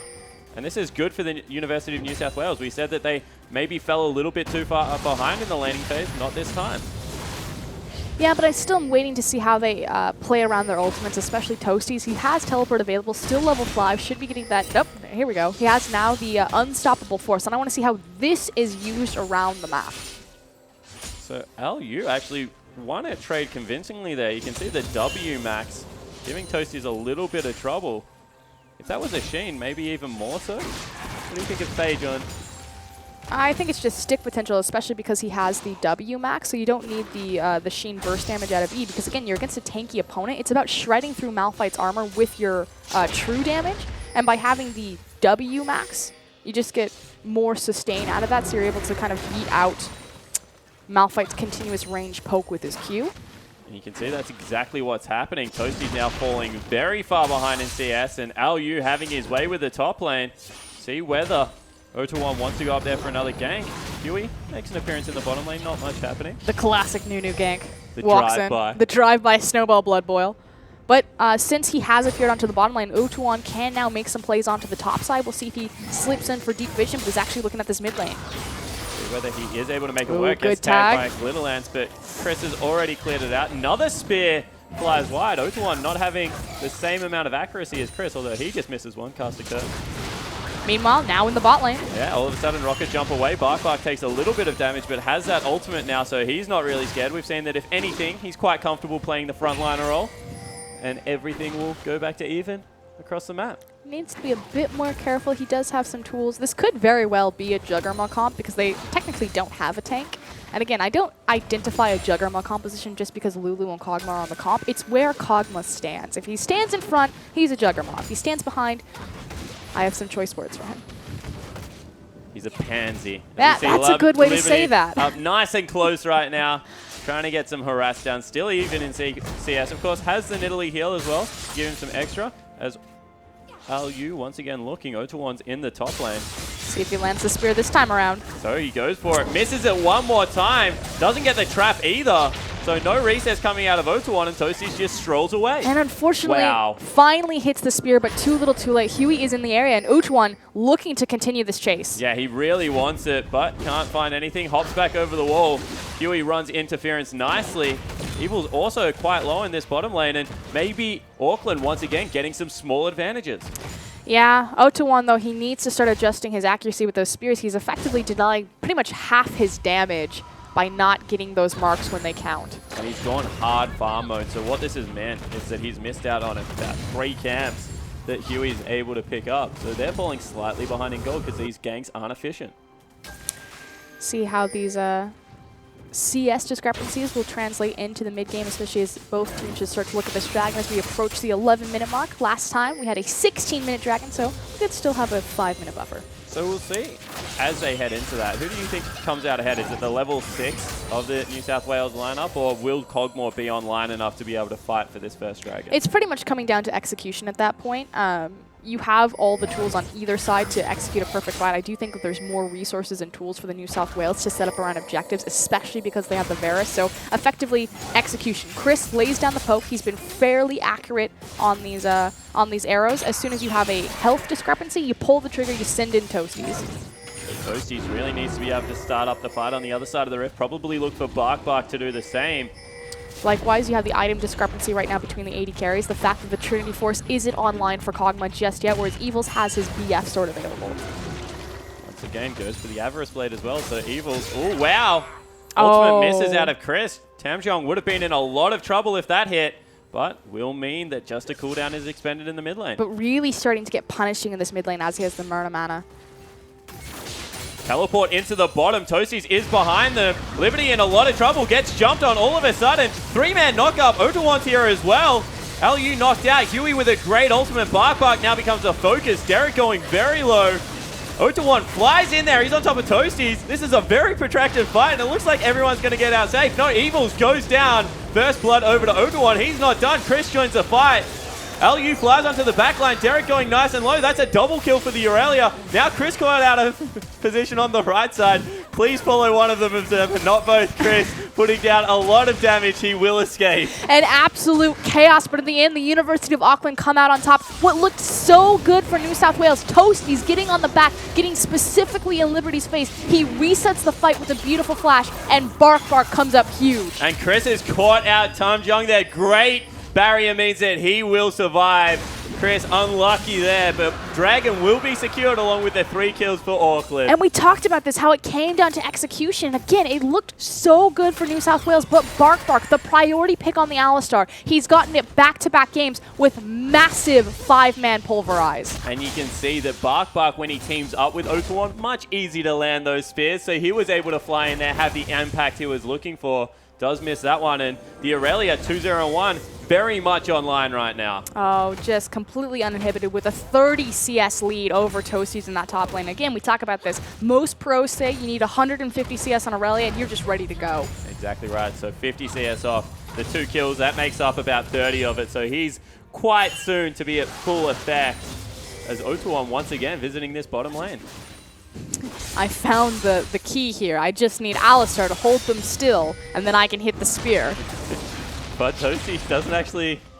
This is the nice thing about Alistar in the individual matchup, and Toasties is feeling it. Against a squishy top laner, you max E. Now, a lot of Aurelias have taken to maxing E just because of the stun duration and the burst damage that you can output there. But again, against a Malphite, against a super tank who's going to stack that armor, max the W, just start shredding through him. Yeah, and I actually want to see what the adaptation is here and whether he goes Q max second or whether he defaults back to the E. I would once think again, E. Another... Oh, Toasties falling down low. Has to ult himself away. LU still gets it without... No, he burnt the flash as well.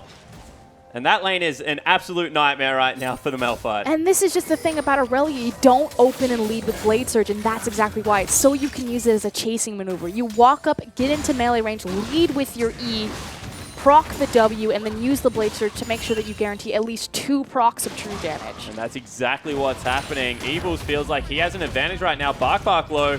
Needs to be careful. Evils not committing because Alistair still has his ultimate. But because the shop hasn't come through, New South Wales feel like they have an advantage to push. Oh, they absolutely do, as our... Yep. Nidalee taking a blue buff once again. We're back. So Evil's going to pressure down this bottom lane. First turret will fall for New South Wales. Where to from here? From here, it's rotating onto that mid lane. So you do have a control mage there, Lulu, but it's still relatively dangerous to sit under your tower, especially if Malphite decides to also roam down with his team and against the oppressive poke that Varus is going to be put out. But this mid-tier tower is the most important objective on the map. Yeah, Exhibit A, talk about oppressive poke. All of a sudden, Tamjong must go back. Blue buff as well as cooldown boots means that that is maximum. And Bark might be caught out. And New South Wales, they really need to start sieging up. They have a great siege composition, not only with their poke available from Varus, but the fact that they've got a Nunu and dual AD carry. Now, Tristana excels in pushing down towers, even through her mid-game kind of lull in power, simply because of how her satchel will connect to the towers and burst. So we'll see whether they do put the Tristana into the mid lane. Chris still doing a great job of firing out these arrows. They probably don't want to touch LU's lane right now because he's handling that very well. And the farm for Auckland will just have to continue.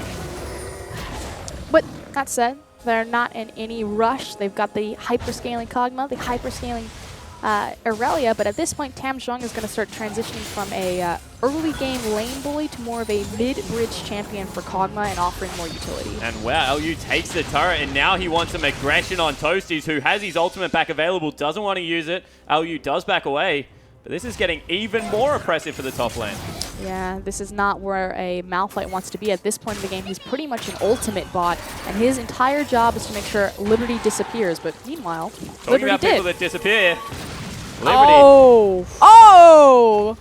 What a brilliant flash from Derek right there. Yeah, Derek putting the moves on, was able to get out of the headbutt combo. Bark not able to get the return kill. And all of a sudden, bottom lane for New South Wales, even though the first team fight didn't go well, is very much in favor of the Tristana. And Bark traded his flash for that, so it almost looked like certain death because Kog'Maw was shepherding Derek into the oncoming creep wave so low, but a brilliant trade of flashes from the supports and a nice shield gets him out alive. And you would say that maybe the Alistair's flash valued a little bit higher than the Janna, who just has absolutely. to sit on the back line. So things starting to look a little bit better. Gold lead and some control of the map. Still there. That said, the dragon is invisible gold that isn't shown in that gold value on the top side of your screen, so that is something that University of Auckland can still hang their hat on. The next dragon, of course, coming up in a minute 12 here.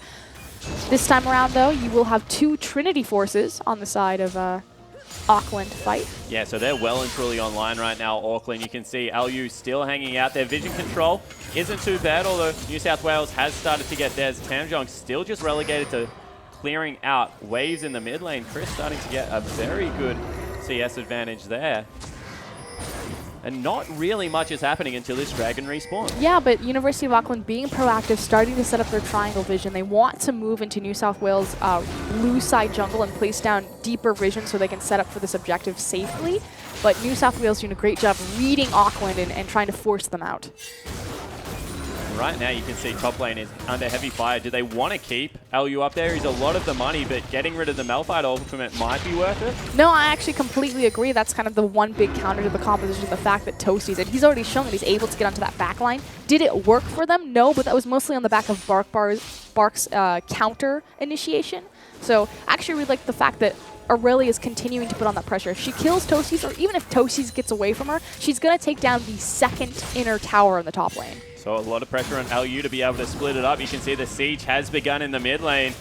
Chris putting down the hurt. Dragon is available. Neither team currently looking for it, but you feel it's just a matter of time.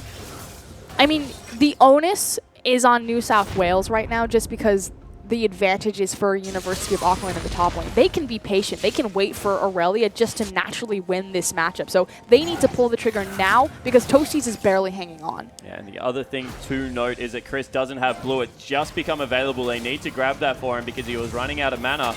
But now that he has it, maybe even a siege in the mid lane could be the right call. Do you have University of Auckland looking for the dive? Potentially again, Bark has his ultimate, does not have flash. Evil's on the side, actually puts a lot of shots into Bark. He's very low, needs to use the ultimate. Will do so. Evils doesn't take any return damage. Oh, here comes a teleport. Teleport from LU. He's now on the bottom side of the map. They have to commit to the dragon now. Yeah, not much else they can do. Tamjong gets absolutely chunked out. You feel they actually just need to disengage because New South Wales don't burn the teleport and they're in a better position. And New South Wales, we talked about, the onus is on them. They need to pull the trigger because Toasties is barely hanging on into the top lane. Chris coming up huge for him, landing the necessary arrows, laying down the poke, and giving New South Wales the posture advantage for this dragon. Wow, LU goes in, eats the ultimate, but Chris, the member you were just talking about, absolutely chunked out. All of a sudden, all of that momentum gone. Evil's also caught. See whether O2-1 can hit the spear. No, he cannot. Now he's in trouble. He will go down. No, lives. Up. Goes down. LU actually flies in there. All of a sudden, he picks up another double kill. This Aurelia is an absolute monster, and they will disengage. And this is the thing. You would much rather trade your Malphite for that Aurelia. 5-0-1, has the completed Trinity Force. And what looked so back and forth over this dragon, University of Auckland finally closed it out, but on the back of Alu's performance. Huge playmaker there. Yeah, he certainly is. He's 5-0-1, as you mentioned, 40 CS in the clear, and just controlling the pace of the map. And Toasties doesn't really have anywhere to go. Yeah, Toasties is in trouble here. Yeah, and you can see Liberty really wants that bottom turret. Toasties will clean out the wave. So it will stay standing for now, but mid lane was under serious pressure. Chris only just returning there. Didn't really get much from the shop either. Yeah, he's sitting on pretty much the same items. I think he may have upgraded his boots to Lucidity and picked up a pickaxe. There's not really much going in New South Wales' favor. They had control of the map underneath Chris, but LU just able to swing that back. Speaking of big pickups, he's now got a Blade of the Ruined King. A little bit of a mix-up this time, but a lot of aggression. But this is where we saw University of Auckland explode last game. It's on their mid-game power spikes. Now that both Trinity Forces are online, we already saw LU come out swinging in that last dragon fight. So now, where do they translate this aggression next?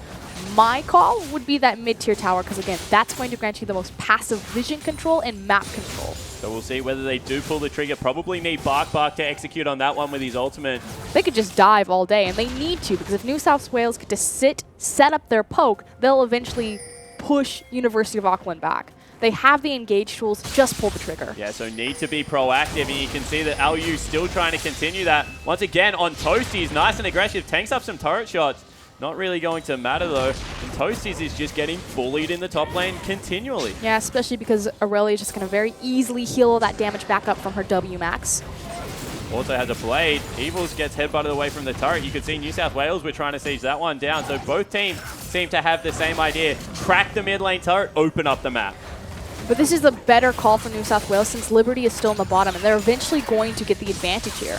Yeah, it looks like they're going to get it this time. LU continuing the pressure in the top lane, doesn't have his teleport, but they will get the mid lane turret, and all of a sudden, New South Wales, they hit back with a key objective. See if they're going to make the call to collapse onto the top lane or continue to drive their arrow down this mid lane. In fact, it actually looks like they're going to respond to their side lanes. So want to be able to pick up that farm for their AD carry, who has fallen slightly behind. But what happens is it forces LU to back off. So even though they're not coming for this Aurelia, he has to leave the top lane since all of New South Wales walked into Fog of War. So LU joins up. Now the siege is on the other foot. You can see Liberty. Dive coming through out of Bark, gets a headbutt, also gets knocked down. That's a Janna ultimate down. LU goes in, Chris in a lot of trouble. He gets deleted, Toasties goes in, nice ultimate, but it's not enough. Bark now with the pulverize, he's continuing to dive. That's a very tanky Malphite, so he will get out. Evil's failed to jump, LU saw it. Oh, good nice buster shot. Okay, so what happened there was the initial dive came through from Bark, and it blew both Derek's flash, but more importantly, his Monsoon, the key reset potential. As soon as LU saw that the reset was down for New South Wales, again, they have so many tools to pull the trigger, and Aurelia went in. Yeah, and now looking to see if he can get in again. Actually chunked out. LU's going to die for this turret. Goes in, deletes the support with the help of Tam Jong, and they will get out safely. So using the Wild Growth, trading the tower for damage on his life, but they need to get back, reset the map. And we'll see whether anything can come out of New South Wales. It's only their support down. You can see they want to push down the middle, whilst they know that members have to go back to shop. But everything right now coming up Auckland. Completely agree, and this is what we said and saw from the last game. You know, come this mid-game power spike, they play so well around their itemization of the Trinity Force, they understand when they're strong. Elongate the lane phase, come into the mid-game, and everything explodes. New South Wales, they need to make an adjustment. Yeah, they probably need a ban in Aurelia if we're going to be honest, because this is 2 games in a row. It just hasn't been dealt with correctly. Yeah, and Malphite has the tools to deal with Aurelia. You talked about it, the fact that he slows down the attack speed. That's pretty devastating to Aurelia. He's got the slow, he's got the tankiness. You have the adaptation of the W max, but where was the jungle pressure? Why would you take the Malphite into the counter pick, but then follow it up with a Nunu? Especially when they had seen the Nidalee already. And even though the ganks weren't successful, O2-1 was just putting out much more pressure on the map, and this is where it leads us. 2,000 gold advantage, nearly 3 right now, and an absolute monster in the top lane, and I'm not talking about the Rock. You will lose. He certainly will at this point. He's already... They're sending the Tristana up, Here we jumps go. in there. LU, see whether he wants to turn it around. He does. Oh, good buster shot. Absolutely great buster shot. Did he flash? Flash out of Evils. He wanted to get the shutdown. Toasty's already had it secured, so they do get the kill. And but at what cost? this is the misstep from Alyu. He's so far forward, and yes, he has the advantage. But unfortunately for him, University of Auckland aren't in a position to make any sort of trade happen. They eventually do get that bottom tier tower, but you know, if this Aurelia is going to be so massive and pulling multiple resources of New South Wales across the map, it needs to count for something more. A dragon, a mid-tier tower, a second-tier tower, possibly a Baron down the line. Yeah, exactly right. I agree with you. They need to probably swap it onto the bottom half of the map. We'll look to do so, you think, after this dragon goes down, is up in 30 seconds. And is there a way that New South Wales can take this fight? They're behind, but they're not out yet. Again, it comes down to execution. You have the full Varus Legolas build online. He's got the Last Whisper, the upgraded Muramana, as well as the Brutalizer. So he is ready to throw out those arrows. And we've already seen a great performance from Chris kind of in that mid game. As long as he can stay safe, stay away from that Aurelia, lay down the poke, they can take the advantage here. So we'll see whether Chris can put the team on his back, get it done. Bark trying to zone out Huey. They're just trading vision at the moment. Looks like it's in Auckland's favor, but here comes Chris. I love this Nunu. Huey's just a big troll. He's catching stuff. Catcher Nunu. Would be a good beginning. You see Chris continuing to try and put down the Hearth. Dragon is up.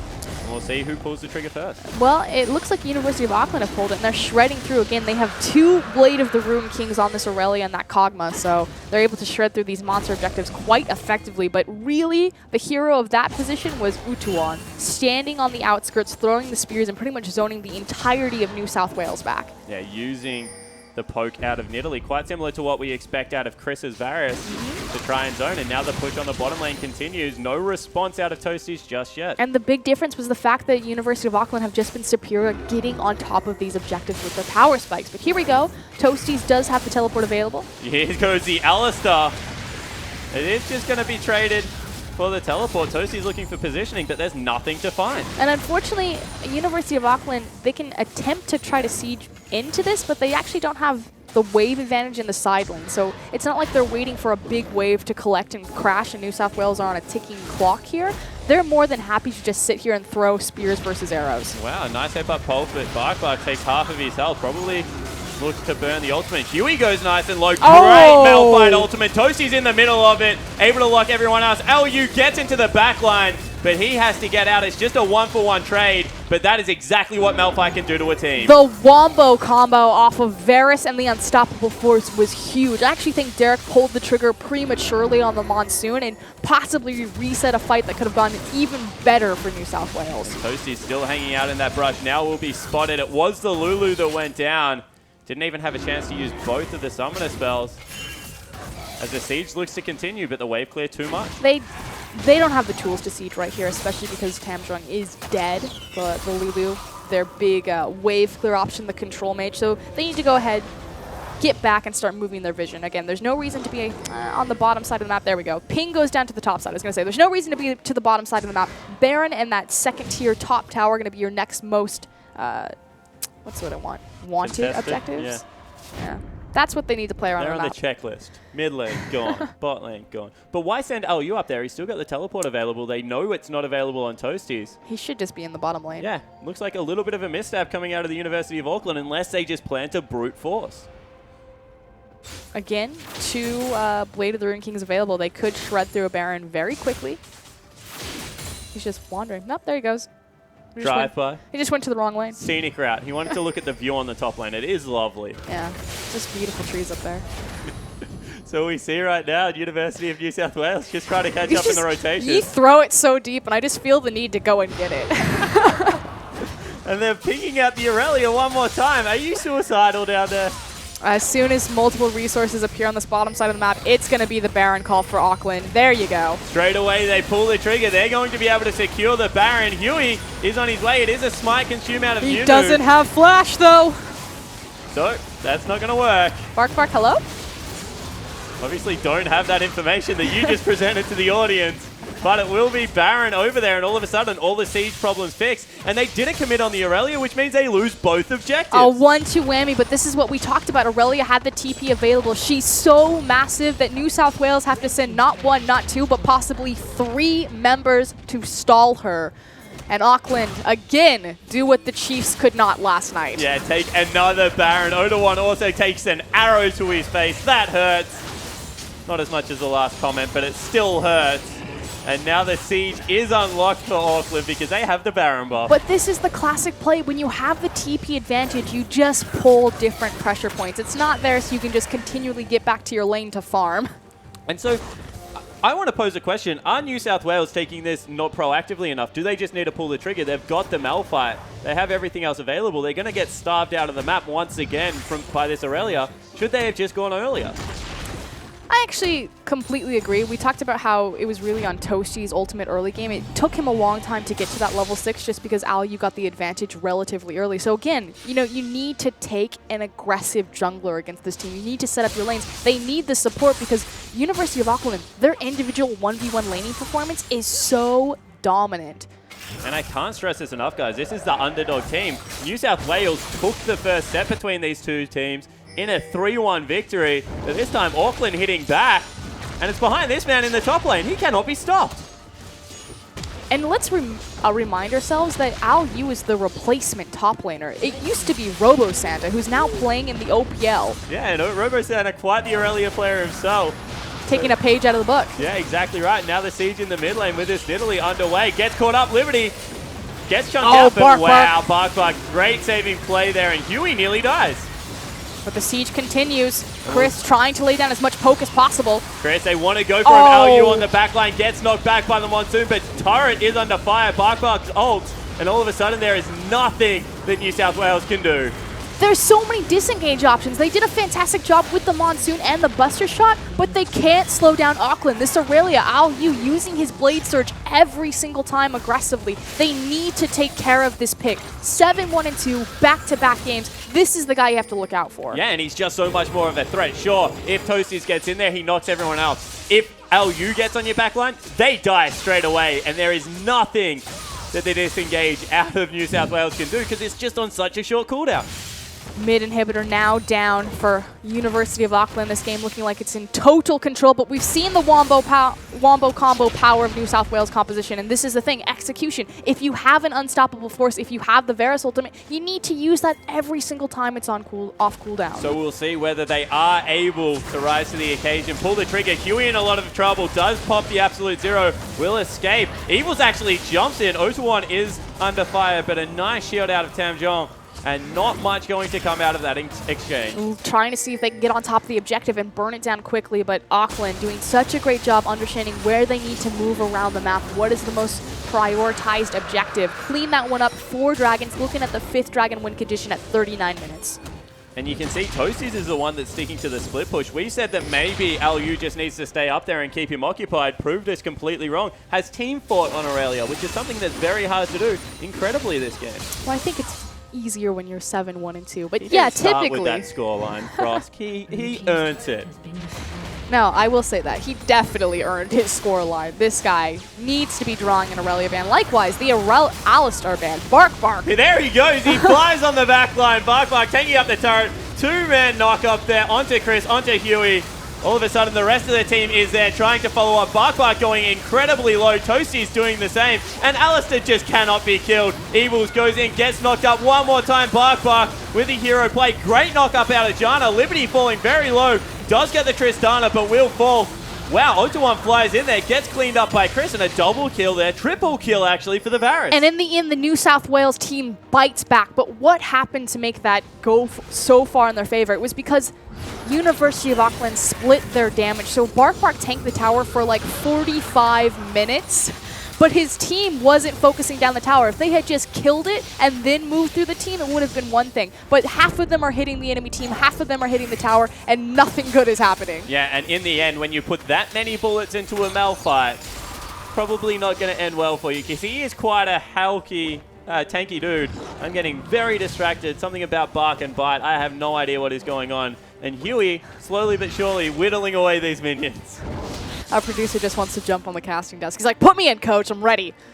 You are banned, Riot Benji. The dive was all bark and no bite. Why are you the play-by-play caster when he's got the one-liners?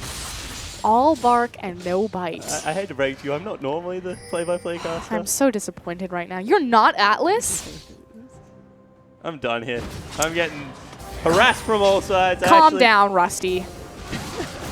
There we go. Bark, bark, going back in. Yeah, Odawan actually looking to get aggressive with the cow. Not going to happen. A minute 20 until the Baron is up. Probably going to be the next objective. Turret diving didn't go too well. So we'll see whether able to make it the swap up and get it back into the field. And you know, for the majority of this game, the New South Wales team has done a fantastic job minimizing the gold deficit. It's still about 3K, but playing from the back foot, so many structures down. Look at how much freestanding gold that they have left on their map in comparison. So definitely is something you need to point out. Fitzware Dragon about to come up as well. But you are right, if New South Wales can win a team fight, can get some of that standing gold, will put them in good stead to be able to mount that comeback that we are expecting out of this lineup. Stealthix, at least sitting in the other room, is definitely expecting some kind of comeback. But right now, Auckland just have all the tools. Their compositions have always been set up for the 5v5. They've got the Wombo combo, but they've yet to pull the trigger on an immediate early grouping. So as this game goes later and later, obviously you're predispositioned to be stacked as 5 more often on the map. So hopefully see a turnaround. And there is 2 clear threats on University of Auckland. It's the Cogmore, it is the Aurelia. So if they're ever in the same area and Toasties can fly in, all you need is one good Wombo, game over. But once again, LU splitting Toasties across the map. Toasties, though, not so much to being pushed around, though. He has finally gotten his resistances stacked up, so not as heavily in favor for LU. Will take a bit more time to whittle. 0-1 takes 3/4 of his health from an arrow. That is disgusting coming out of Chris right now. And as you said, Toasties can't be bullied around, so all of a sudden they're running out of options. Probably mid-inhibitor that just came back up, but very nice job from New South Wales to slow this game down. But here's the big thing, this dragon timer. 2-minute window on the 5th dragon, and the onus is not on the University of Auckland to do the 5th dragon. The onus is on New South Wales to stop it, so they can set up a trap here. Yeah, so we'll see whether that is where the vision goes. Try and swing down onto the bottom side of the map. As you said, a minute 40, that is the big timer. And Toasties looks like he wants to engage. No, everyone just respecting the other team. Oh, look at that massive damage from Liberty. Yeah, able to chunk him out with the help of Pix. Liberty also gets chunked out on the back end of that. Now they do pressure the inhibitor. Will fall down. Free inhibitor. See if they can play around that pressure point in the mid lane to open up a 5th. You know, they don't even need to go for the 5th dragon now that we look at everything that's available to them. Again, the onus is on New South Wales to stop it, not on Auckland to take it. They can go for the 5th dragon win condition. They can possibly look for a bottom inhibitor steal. They can look for the Baron. Yeah, they can look for whatever they want. They do choose the Baron right now, although Bark doesn't like the look of that, so he backs away. LU, once again, by himself in this bottom lane, continues the push. Doesn't have a lot of mana, though, for his resources. They will make the call on the Dragon. LU probably does need to go back now that you've mentioned that. Especially because he's using his Blade Surge so freely. One would say liberally. One would. And everyone returns to base. 30 seconds. It's about a 30-second walk at this stage of the game. Yep, so they're just timing their backs with that Dragon. So we talked about what were University of Auckland going to commit to as kind of their win condition. Was it going to be the Baron? Was it going to be the split push pressure from Aurelia? Or was it going to be that 5th Dragon? By resetting their resource bars and their health bars, it looks like it will be fighting for this Dragon. So we'll see if they're patient enough to play around their super creep wave in the mid lane, or if they're just going to look all out for a brawl. Looks like maybe a brawl, as finally New South Wales setting up for it. They have a couple of good wards for the Malphite to be able to go in on. Toasty still in the top lane. Needs to join his team. New South Wales are on a timer. They don't get the liberty to sit back and throw out multiple Qs as much as they would like because they have to pay attention to that mid wave. And all of a sudden, the Nidalee ban makes even more sense. Look at the sustain coming out of the lineup right now. They need to go on this wave. They back away, it looks like. And Auckland probably with prime position to take Dragon number 5. Yep. Great juggle of map pressure there from Auckland. Oh, But here comes the teleport. They will be on the back line. Bark overcommits. They Toasty got the goes fifth low. dragon. Cam Jong has to burn the ultimate on himself. Great buster shop out of Evils.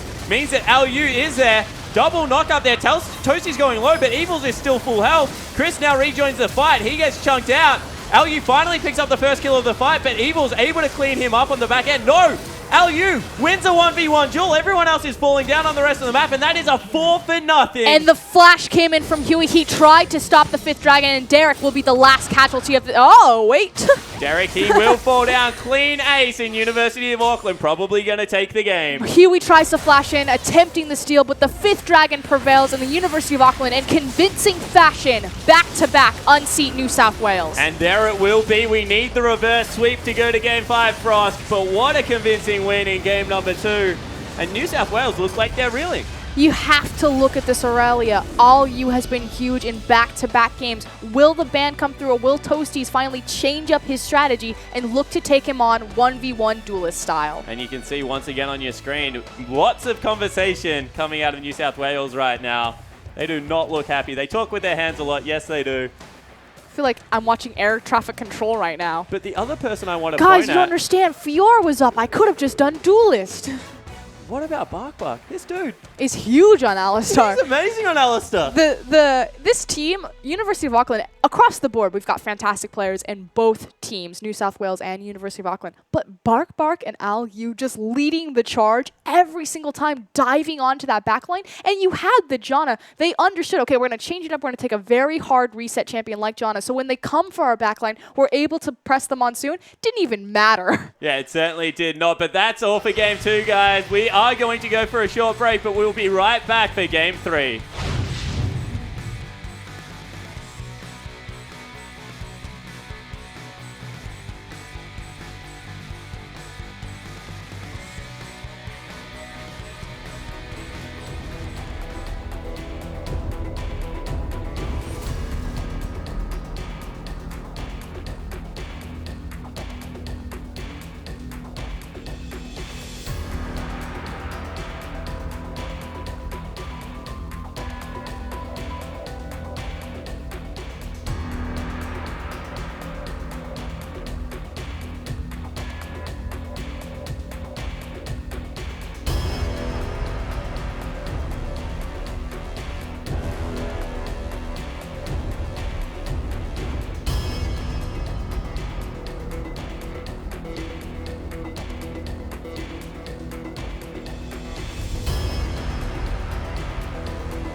Welcome back, ladies and gentlemen, to our University Grand Final here for the Oceanic region. UNSW really struggling right now against the University of Auckland, 2-0. I'm back on the desk. I'm, of course, Atlas. This is Frosker and the trooper of the day carrying the cast through. And, man, I am feeling defensive after the Spawn play-by-play. It was beautiful to listen to. Your job is on the line. The balance right now, Atlas. That was a flawless performance. I know. I'm basically obsolete on the desk. But thankfully, I am still here. But Game 3.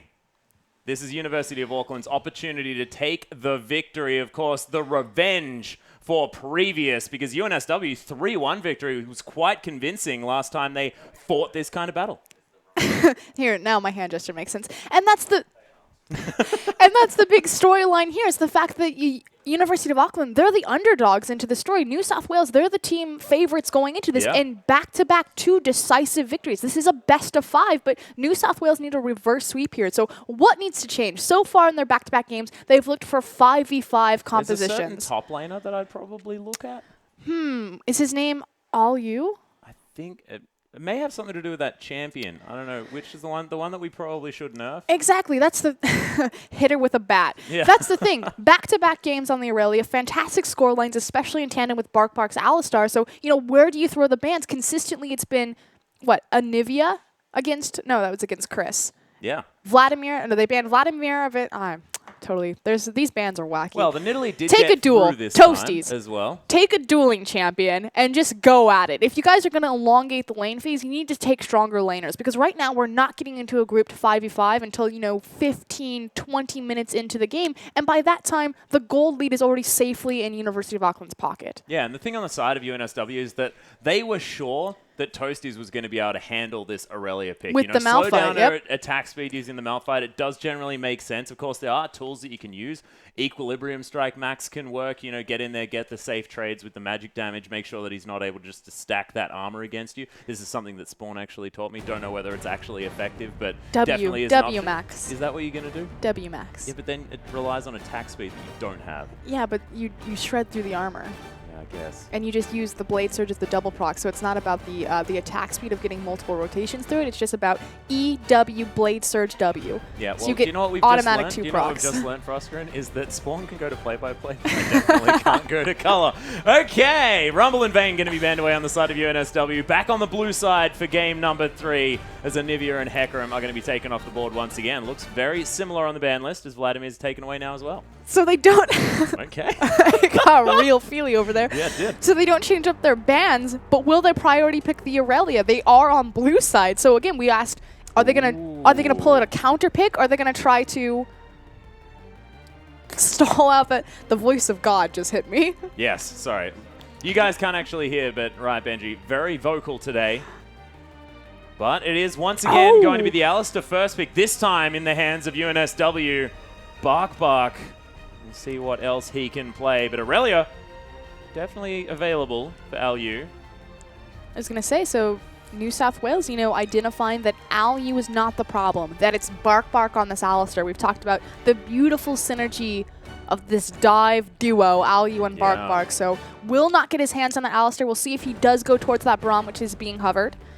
0-1. Considering going back to the Fizz here as well, not going to be able to use it in conjunction with the Vladimir for all of that CC. And LU will see what he decides to lock away as his first pick. Of course, Nidalee snuck through the ban list here with Vladimir taking that spot from game 1. And LU, whoa, this is a surprise. He blind picks it. That's surprising. Well, look. I mean, you have to think for both matchups, he actually picked it into, knowing what he was going to be facing across from. So this time around, no fear. No fear at all. Just locking that one away. It is going to be the Tristana here as well. Once again, back in the hands of Liberty from game 1. Evils tried his hand at it last time around. Was decent on the champion. There are a few rocket jumps, maybe a little bit optimistically utilized. Optimistically utilized. Yeah, I've had some time to think about that after last night. Huey and Chris, now their turn to get their picks in. Of course, found out that Huey is actually the Huey that has been subbing in for OPL Split 2, of course, was on a team in Split number 1 as well, so no stranger to competitive play. High pressure situations. He'll hit the cask when it counts. Damn right. And Tamjong actually formerly Mumu. So Mumu is still on the lineup, ladies and gentlemen. We have Bark Bark, we have Mumu, but for some stupid reason he changed his name. Tamjung over Mumu? I can't believe it, Frosker. I'm as speechless as you are. Actually, I'm not. I never kind of am speechless. But Gragas is going to be locked away here as Graves into the hands of Evils. They keep hovering this Master Yi, and you know what? Stop teasing me. Just commit. Yeah, I want to Give me the Devour. Yeah, competitive play state of Devour. That's what I want to see. Not going to happen. It's never but again, happen. Makes me angry. Because that Vladimir ban has been eaten up by Tamjong, it does open 0-1's champion pool for that Nidalee back-to-back pickup. Yeah. Also opens up the Sona pickup for Bark Bark, potentially. Don't think he's going to commit on that. No, I don't think he's like, I'm just going to walk at you casually on Sona is going to work out quite as well as Flash it does. side, crescendo. Yeah. It will be an interesting one. 10 seconds to go. The Master Yi still there. Is he going to do it? Please just do it. No. Just do it. Aww, sad times. But Nidalee going to be locked away here. 0-1, happy to pick that one up. And Braum, the Braum-Tristana combination. I actually really love this. Braum's seeing a lot of play internationally right now just because of what he offers against poke compositions, especially because he's being picked up into Graves. So you have to think collateral damage. If Evils doesn't play this perfectly, his collateral damage could mean nothing across the face of University of Auckland. Yeah, and you know it's difficult when you don't have enough collateral as well, ladies and gentlemen. Investment's not going to be working out so well. Needs to be able to get that loan.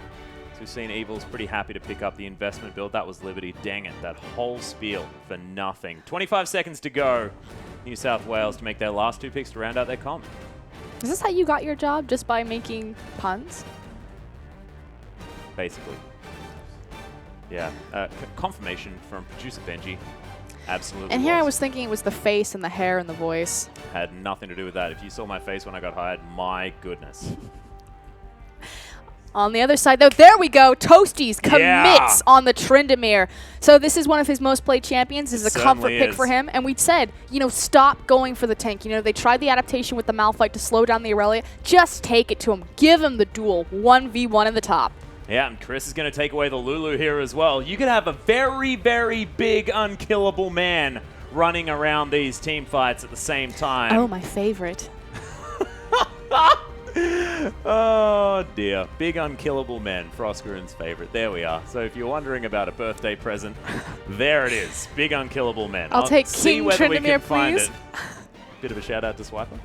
Oh, That's yeah. his favorite skin. Unfortunately, we will not see that on the world stage. Oh, Froskeran. All day, It's boys. way too soon. Now remember, if you're going for New South Wales, please raise your koalas safely at an even angle. If you are going for the University of Auckland, please lift your kiwis safely as well. Keep them on an even... Remember, kiwis, although they're a bird, flightless, so they will get frightened if you're holding them above your head. Just make sure you bear that in mind while you are raising them. Bam! I called the Oriana. I called the Oriana last game. Well, it didn't actually happen last game, but it is here No, now. I said he was going to play Oriana next. Oh, really? Because the Lulu would be taken away. And so they were the other utility gearing it down towards Liberty because obviously he's shown a very deep champion pool to hyper carries. The fact that he's played Vayne, Tristana, and then Kog'Maw since the Lulu was denied. If the Lulu would be denied since the Vladimir ban came through, that he would return to Oriana. So University of Auckland, they're on the back of Liberty. He's shown that he can show up, do his job behind the front line of Alu's Aurelia and Bark Bark's Hard Engage. Yeah, and I really like the adaptation as well, considering the fact that the Primal Surge out of a Nidalee going to be able to bring up that AD carry very effectively as well with the extra attack speed that you're going to receive from that. So not only do you have extra shielding, extra movement speed from the Dissonance, you'll also have a little bit more of that damage with the attack It's speed. a beautiful siege comp, the Primal Surge, the ability to shred through towers, and likewise Braum, if he ever steps forward with his wall, how much poke damage he could block. Likewise, you've then got the poke and the wave clear between Oriana and Nidalee. Yeah, Chris also not going to be able to offer quite as much damage with that sort of pokey champion there in the mid lane, of course. Very safe laning phase for the Lulu, but he's not going to be as oppressive around these objectives in the later game. And we saw actually UNSW were able to come back with a decent team fight on the back of Chris and his arrows that were landing. It's just not going to be there this time around. Just a lot of purple and sparkles. Purple and sparkles are my favorite. That said, we are going to be heading into game relatively soon. It's going to be game, set, point for University of Auckland. So again, raise your kiwis safely. Don't forget to pick up those koalas because we could have a reverse sweep. We certainly could, but you're going to have to wave those koalas around relatively effectively to try and get UNSW back into this one. All on the line for another 3 games if they want to get there. And at the moment, all grouping together, both teams, we could have some action erupting straight away as soon as we're onto the rift. We've got some power picks for level 1. The Alistar, the Braum, but Liberty... Oh, Derek just going straight in there, immediately stunned up. Liberty able to get the explosive shot down. Bark gets shielded up, and Alu, he has to run away. The Ignite's ticking down. Braum, pretty effective at the moment, but Toasty's not going to get stunned and no one's dead. But everyone gets out alive. We did have a flash burned. Never mind, he just blade surged. Derek burned flash, but I was looking at Alu because I thought that would have been disaster, especially if Tryndamere wanted to all in early levels, but just took the blade surge. Everyone's cool. We're good. Cool, calm, and collected here in the early game. Please? UNSW actually with an early gold lead. As no greed to be picked up in the utility mastery tree for Bark. Advantage 1. Exactly. That's game, boys. We can go home. Game, set, and match. Here we go, though. It will be a bottom side start for both junglers. This has been pretty standard for the entirety of the tournament, so expect and look for an early gank on the top or mid lanes. We'll see what happens as we break out into the laning phase. Not going to expect too much here from the mid lane, but I'd be very excited to see how the top lane's going to go, whether Toasties is really going to be able to dig his teeth in and get something going on this Tryndamere. Should also be noted that in the level 1 skirmish and scuffle, Utuan decided to take his spear as opposed to the trap, so we'll see how this impacts his jungle time. Because again, Nidalee relatively fragile in initial clear. Well, Alu once again going to be taking down the Raptor camp here on the Aurelia. Winter's Bite not going to find Derek in the bottom lane. Evil's just trying to push this one up, get to that level 2 as quickly as possible. The old E start on Orianna trying to out-trade with her auto attack, but meanwhile... Yeah, Derek going to get stunned here on the bottom side, but Evils, he's very healthy, able to trade back quite nicely with the Braum. Both camps taken for either top laner as they trade teleport into the top lane. 3 CS to 4. Oh, the advantage. It's not what you want across from Alu. But as far as this matchup goes just on paper, Aurelia versus Tryndamere, you can imagine that no idea. Aurelia doesn't do too badly in the matchup. Equilibrium strike pretty good, but in comes 0-1. He's headbutted under the tower. Level 2 takes 2 tower shots. Oh. That Unbreakable was god tier from Bark. As Evils is not going to get stunned, spear not going to land, but man, that was close. This is what we talked about, you know, the fact that the jungler started on the bottom side of the map. It would mean that level 4 is where you're going to be looking for the ganks onto the top side of the map. Utuan tries to make an adaptation, look for an early level 2 gank, and almost gets punished. Bark. God tier wall to save his life. Yeah, fantastic Unbreakable. Derek once again going to get stunned up here, but they do have the added bonus of a Gragas in the lane. Bark now he's going to exhaust Evils, but is having to flash away. The red buff's burning down, but Evils may have overextended here. Oh, one more auto attack, flashes for it, cancels it. First blood for the Graves as Tristana has to run away via the sky. Bark's aggression punished by another adaptation from Huey coming through the level 3 gank. Yeah, Toasty's now trying to put the pressure down onto Alu there on the top side, but the flask not even used. Oh, that was just a mana pot. Interesting stuff there. So Alu just going to be drinking that one up, trying to get his mana back. Toasty's added benefit of not having any mana. Doesn't care about it at all. He also has, well, technically both have built-in sustain on their kit, but I'm going to give Tryndamere a burst sustain versus elongated sustain from Aurelia. Yeah. Because he has a heal that he can proc after he I wish I could speak English today. Stacks up his rage. 0-1 actually just going to find Toasties as he makes his way by. Uses that Q to try and get some of his health back. Of course, shout out to Papa Smithy. He would be running AP if he was playing it in the top lane at the moment. I've heard, man, I'm just going to stop. I can't. Tenses are messed up. English is messed up. Thank goodness I'm not a caster. What have you heard? I've heard fabled rumors of Papa Smithy's AP Tryndamere. Yeah, well, his AP Rengar, of course, another one to think about here as Basically, if you can build a Lich Bane and a Nash's Tooth, you can make everyone an AP champion. Please don't do that at home. Yeah, don't try this at home, kids. Or AP solo Jace queue. is not an option, right, Benji? That is not something that you can do. Here we go, though. Gank was being set up, but a nice word. No mana here on LU as he's trying to trade with Toasties. Decently at the moment, but you mentioned the sustain that both of these champions have, But and the fact that Toasties not going to worry about mana. Yeah, the big issue, and you underlined it right there, is the fact that one of these champions is resourceless.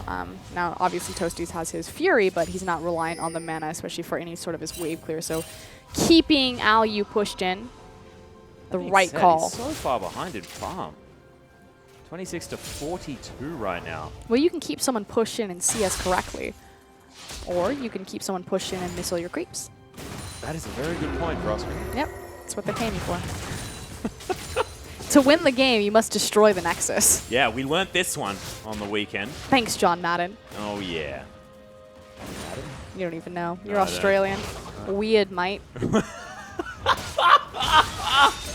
Transcendent Blade's going to go down in the top lane. I'm basically done here as Toasties trying to farm this one out. Bark. He wants to get that cannon. He's got Oh, to. he There's flashed. the flash pulverizes Derek. Potentially going to get stunned up here. The explosive cast is there.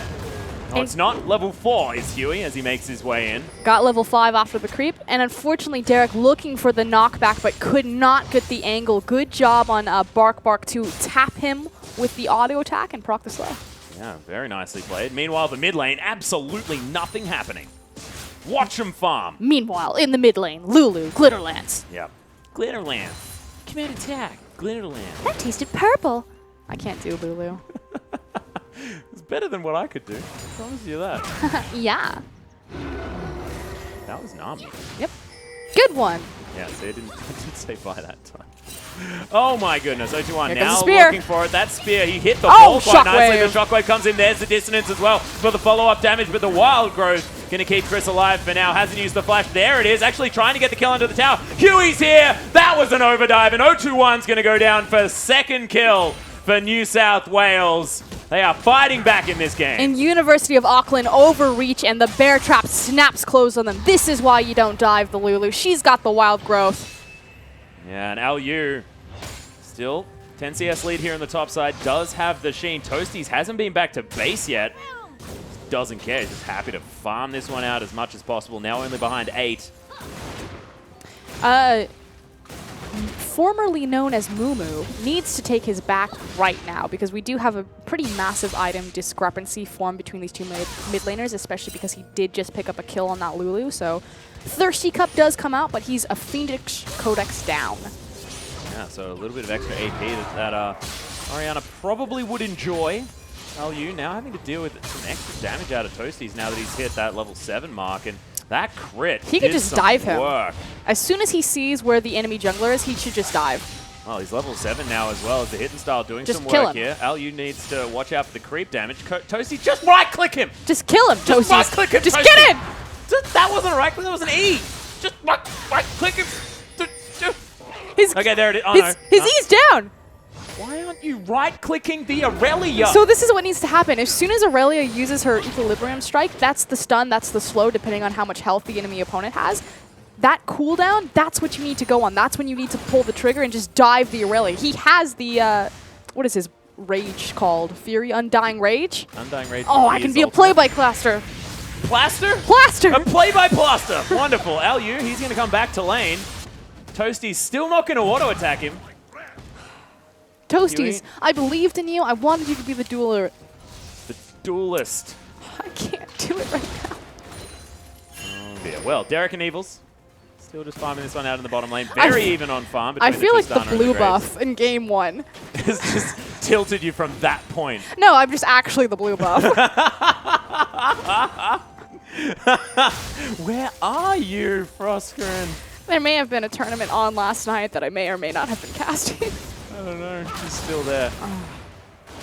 It's just arms are tired from raising the koalas for so long and then having to so carefully Well, right return now, them to the ground. My Kiwi is safely in the air because even though Auckland are down 2-0, I still have faith in this composition. You know, we've seen them take out the brute force comp. They've got the Aurelia, so all of the the dive tools that have made this series successful for them are still in place, but now they also have the added benefit of a wombo combo. Damn right. Well, it is 1,400 gold at the moment, the advantage for UNSW. 2 kills in their back pocket as well, but you going aggressive onto Toasties here, who's now able to get... There's a right click! Another auto attack! Not going to be the crit this time. All of the ones under the tower would have been crits though, Toasties, I'll have you know. And look at the adaptation this time from Alyu. You know, facing a squishier opponent in the Tryndamere, he decides to itemize towards the Sheen first, as well as an... Oh, nope, he still went for a W max. Never mind, I was going to give you credit. Yeah, not going to happen this time around. He's got 2 points in. Spins on top of him. There's a Transcendent Blades. Toasties is actually going to burn the Q, wanting to try and get this one out. Now you with a fantastic trade. Toasties, remember, you have an R button. Just right-click. No, but right now it's dangerous simply because the health disparity, so makes sense, you know, sustain back up. He did have the advantage on the initial dive. Now it's a little bit sideways. Well, 10 CS behind at the moment. Alyu does need to be careful. That's the crit from Toasties as he spins on top of him. I would have dove right there. So would I. I would have dove about 15 minutes ago. I want to see the bloodlust. Into the game. How do you dive in Champion Select? I'm not entirely sure, but we'll work it out. You first pick Aurelia blind. The man is not afraid of anything. I believe in you, Toasties. Yep, he's got the health. You got it. No he's got no mana. Toasties! Just right-click him. Toasties, you can do it. Oh my goodness. Not happening. No teleport available for the Aurelia though, and this is going to mean a lot of free time for the Tryndamere with this turret. Just right-click him. They make the safer play though, and the trade comes through macro around the map. So University of Auckland pick up the first dragon of the game at 11 minutes, the earliest one we had. There we go, Toasties. Oh, it needs Huey to tank the turret for him. Toasties gets babysat and gets himself the kill. And then they, more importantly, trade the objective. So top tier tower for Dragon, as well as a kill in his back pocket. That's assuming they are actually going to take this one down. Creep Wave is now going to arrive, so I have a feeling they are going to. Yeah, just try to deny as much. Never mind. Yeah, okay, don't worry, take it down. You know what? He's winning the lane. Keep the tower up. Continue to farm Aurelia. Whoa, that is a really high jump. That was a really unfortunate combo from Derek. He could have interrupted the rocket jump if his Pulverize had come down. I thought he used it. That was very perplexing, but Evil's just going to say, oh, well, I'm confused. I'm just going to farm out minions. No worries at all. Liberty makes his way back into the lane as well. Not going to decide to back or anything like that. Wave's going to reset. Everything's going to be fine. We're fine. Yep. Are we? Yep. Just an update, Froscarin update. How are you feeling? Regular blue buff, old blue buff. There's a headbutt Pulverize. Bark now in trouble. Unbreakable's going to be there. Odd direction, but it is going to definitely work out. Just checking on the hype train. We are on the rails right now for University of Auckland. Yeah. Kiwis well and truly raised at the moment, especially from my right-hand side. I still think that UNSW have got it in them. They can bring us back to that 5 games. Well, they're already, you know, in a position of power, which really we haven't seen from the rest of this series. The fact that Toasties, you know, taking the dueling champion, did win out, finally tower diving Alyu. We'll see if he looks for revenge. He does have the level advantage.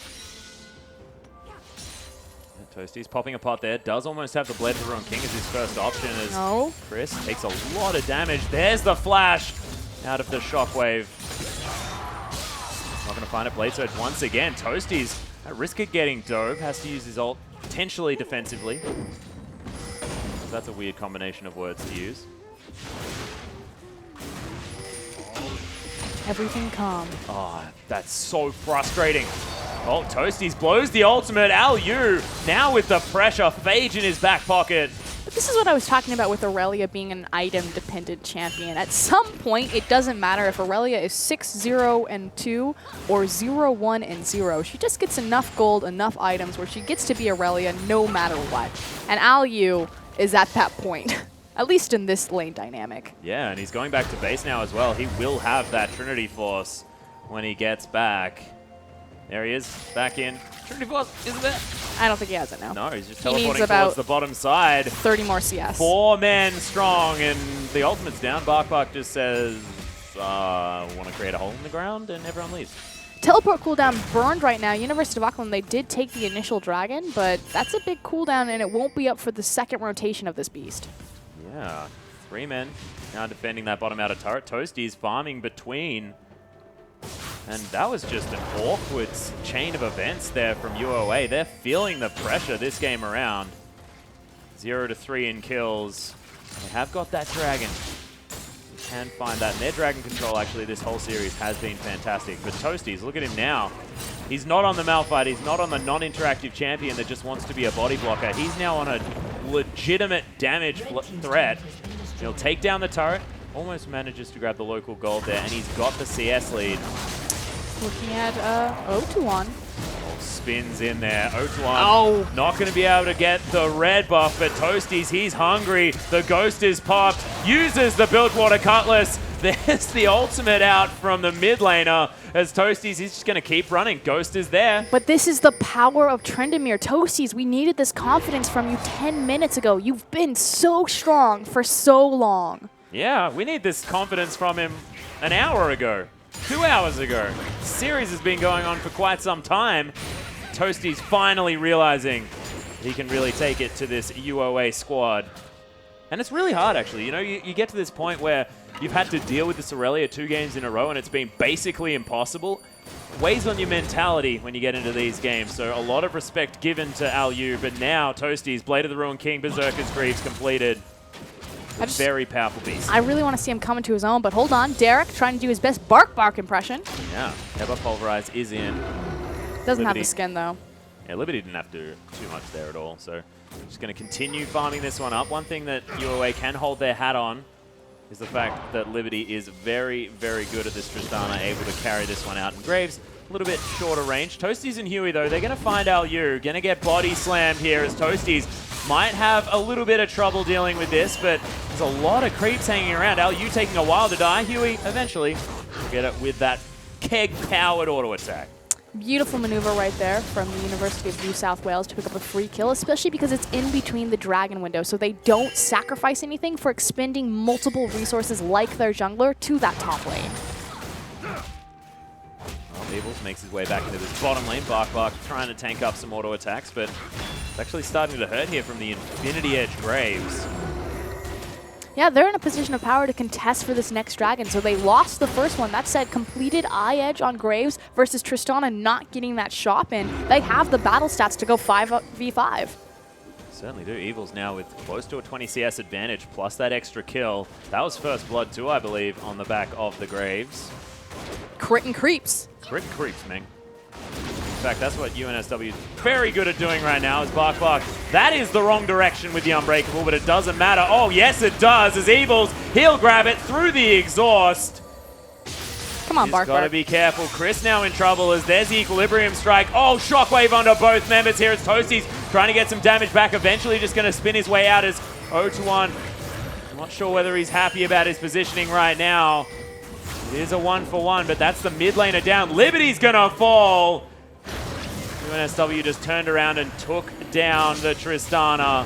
Oh, hold on. Huey now looking for the counter engage. Yeah, Yue in a whole lot of trouble. Alyu gets in the back line, gets exhausted though, trying to take down Evils. The dissonance is there, but doesn't land onto the Graves. The heal, the flash out from Alyu is going to get him to relative safety. Evils with not very much mana left, but he's just walking at the Aurelia under the tower. Shut down. That was stupid by Evils, but pretty manly, and I liked it.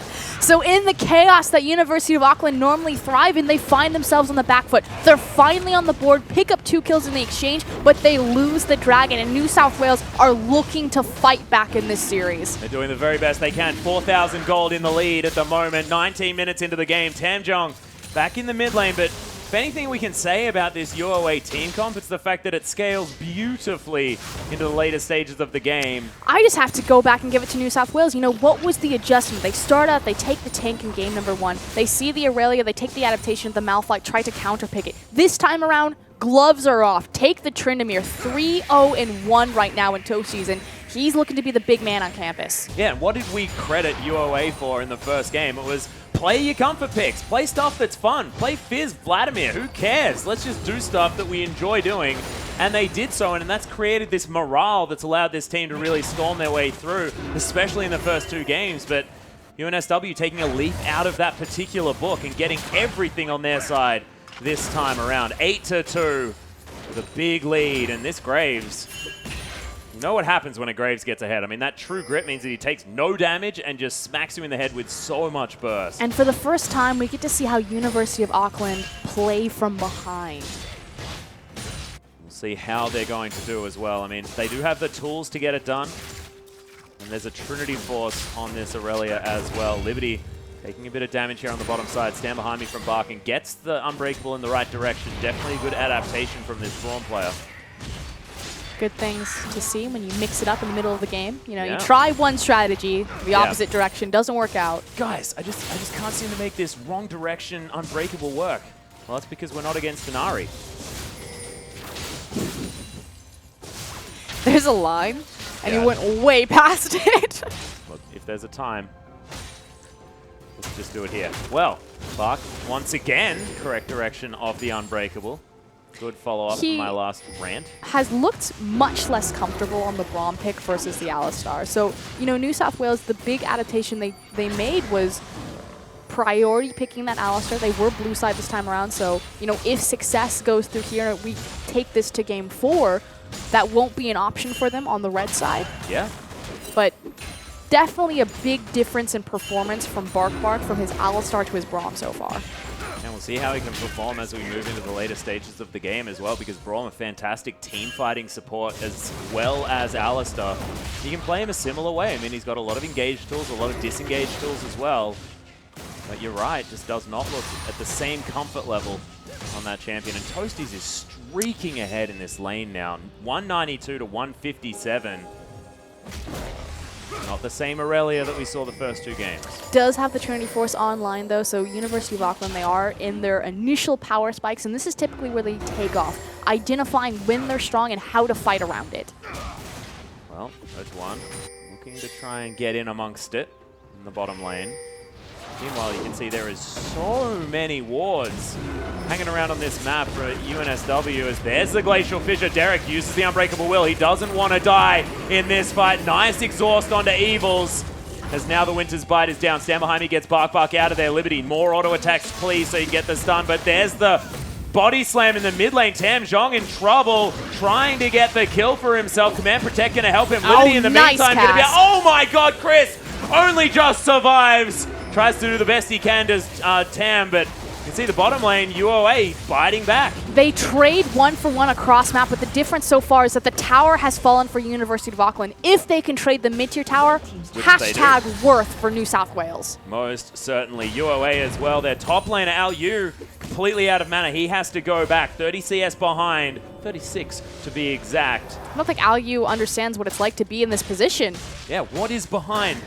What is this champion? We haven't seen this in competitive play since Swiper was allowed to play it about a year ago. Even then, we just didn't see it after that. Would have been nice to see it yesterday. Would it? I think so.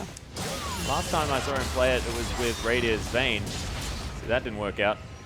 Al Yu trying to go aggressive onto Toasties, but at the moment, he's got the Blade of the Ruined King. He's got a lot of sustain and a lot of movement speed. 0-1. Does need to be very careful. The spear's down.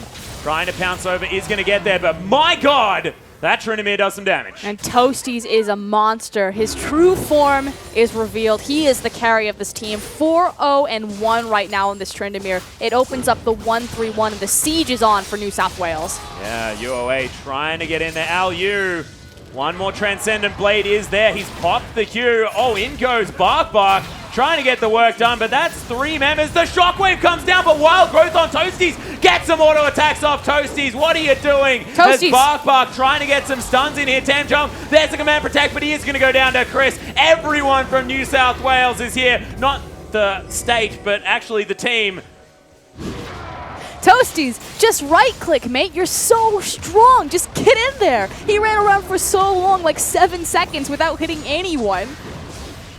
New South Wales able to take down the inner turret in the mid lane as well, so only one more of them standing. 5 turrets to 1, UOA. Be the hero, Toasties. That's Be a the very hero different game. this team deserves. Not the hero that this team needs. The hero this team needs is Chris on this Lulu, because that was a fantastic Wild Growth to save him from disaster. But Toasties is the one that they deserve.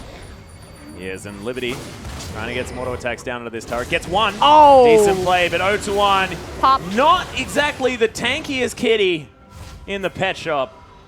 What pet shops are you going to? What, Tanky Kitties in the pet shop? I don't know. Oh, goodness. They're not all winners, Frostgren. I'm just imagining Alice. I can't take this cat home. It's not. I'm sorry, he looks It's like not a military tanky vehicle. Where's its camo? Well, outer turret, sorry, is going to fall in the top lane. The minions are going to take that one down as Alyu pushed it up. He's looking for the Frozen Heart. No second item Blade of the Ruined King for this Aurelia, as he's going all defense. He needs that Frozen Heart to start slowing down the fast and furious crits of this Toasties. Vin Diesel crits. This is we're off the edge. Aurelia trying to meet up with the Tryndamere one more time. He doesn't want that. Oh no. And now we have the reverse side. So New South Wales, with the strong top laner, if University of Auckland ever commit multiple resources to Toasties up here to take him down, yeah, they'll trade the Tryndamere, but what will they lose in return? Yeah, well, you can see all of this trade damage that Alyu's trying to get in there. Spear not going to land. Sails past casually. Toasties with the Blade of the Ruined King. The problem is that Toasties is pushing forward and creating a pressure point on the map when New South Wales are not in a position to capitalize on it. It's one thing if he's pushing forward while his team is forward in their lanes, you know, pressuring or threatening on a tower or a dragon, but they were in base shopping. They were looking at some shoes. So yeah, they were sort of milling about. Toasties, I like the theory. I like the idea here. Just a little bit on the execution. Round 2. No, but it's all like he was actually auto-attacking there, so I can't take anything away from Toasties right now. Doing a whole bunch of work. Liberty Bark waiting for the minion wave. Now going to be able to pick up some extra farm onto this Tristana. 8,000 gold the lead. UNSW. And it is going to be a miracle if they make it to game number 5. They've got a long road ahead of them, but this is exactly how they need to do it. And reverse sweeps, they happen because you get the momentum. You're able to realize that, yes, this is what we need to do to be able to take this series. Well, we've already seen so much adaptation out of New South Wales, trying to figure out the formula that University of Auckland had, you know, trying to find the break point. They tried out some different top laners. Now the priority pick up the Alistar, the changing of the guard for Tryndamere in the top lane. And so now the question is, you know, University of Auckland, how deep is their strategy? Because this has been the same exact thing that they've run multiple times. So what do they do from here if New South Wales win? No to one. Now needs to be careful. 3 members coming up. Make that 4 as Toasties is here as well. Barrel not going to find it as the rest of UOA collapse onto the jungle. But Toasties, he'll just eat up this Crimson Brambleback. My goodness. That was pretty quick. Much right-clicking.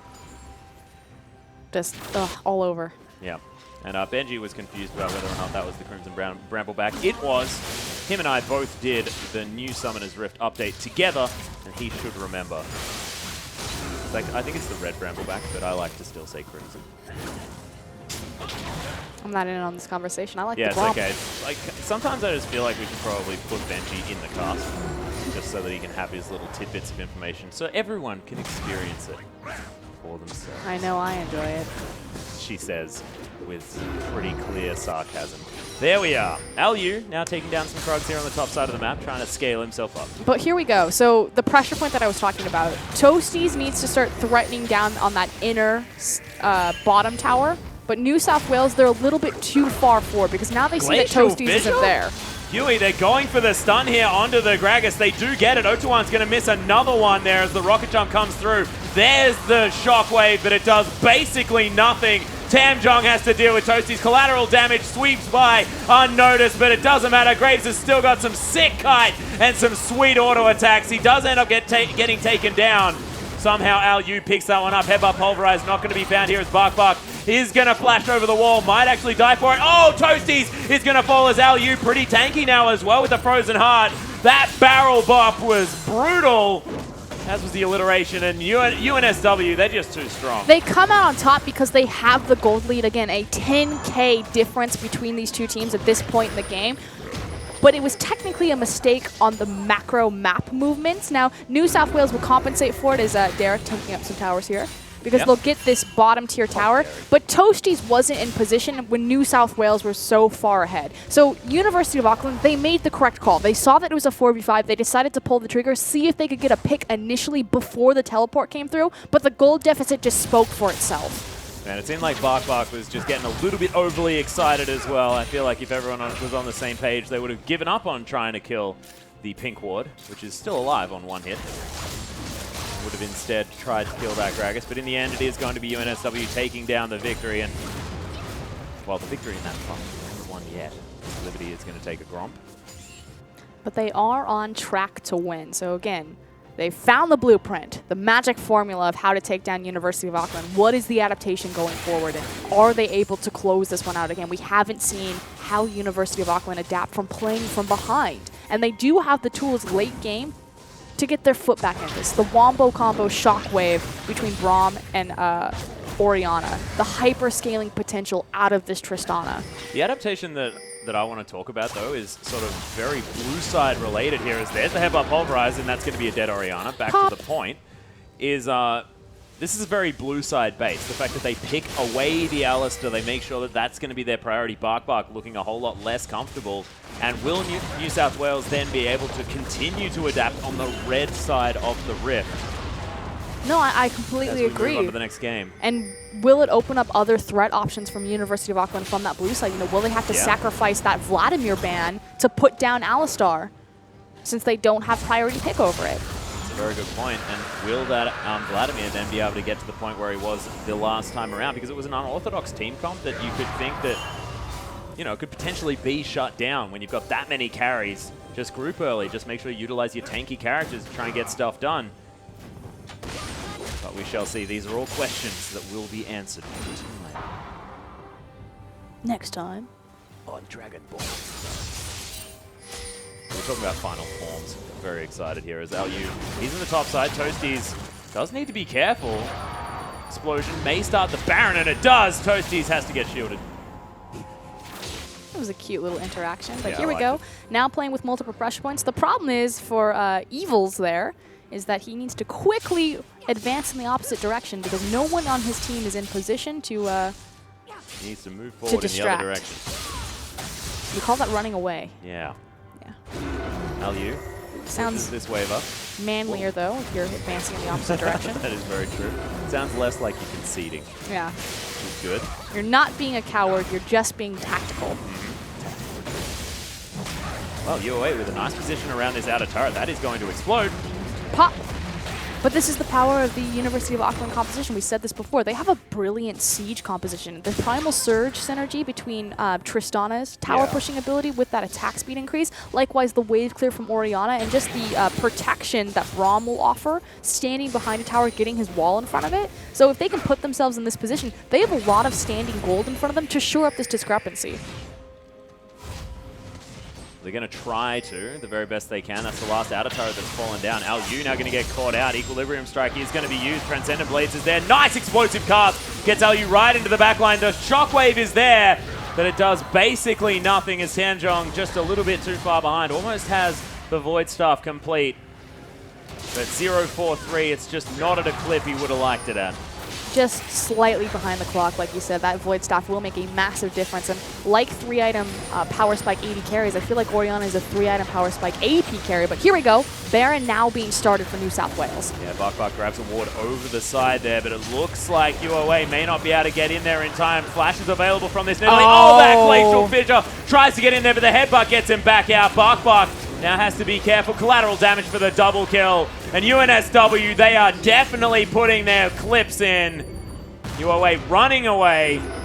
And now they have superior posturing on the mid lane. So New South Wales, they figure out University of Auckland, they make the adjustments, and they come back. We're going to game 4. Yeah, UNSW now running up the mid lane as fast as they can. Derek going to tank up the turret like he loves to do. Now you just has to watch this one fall. The inhibitor's going to fall afterwards as well. 4-item Graves doing so much damage. Oh, there's a 3-man Shockwave. Nice dissonance on top of it as well. But UNSW, decent disengage here as Derek going to put himself in the way of his team, and barrels come down for the slows. So at this point, go back, reset the map, spend your gold. The next big objective available is going to be that bottom tier inhib. If they're able to get that, the next time Baron rotates up, Rusty likes to call it the Baron inhibitor because you play with the pressure points across map and you get one or the other. Well, UNSW now going to buy a whole heck of a lot of items.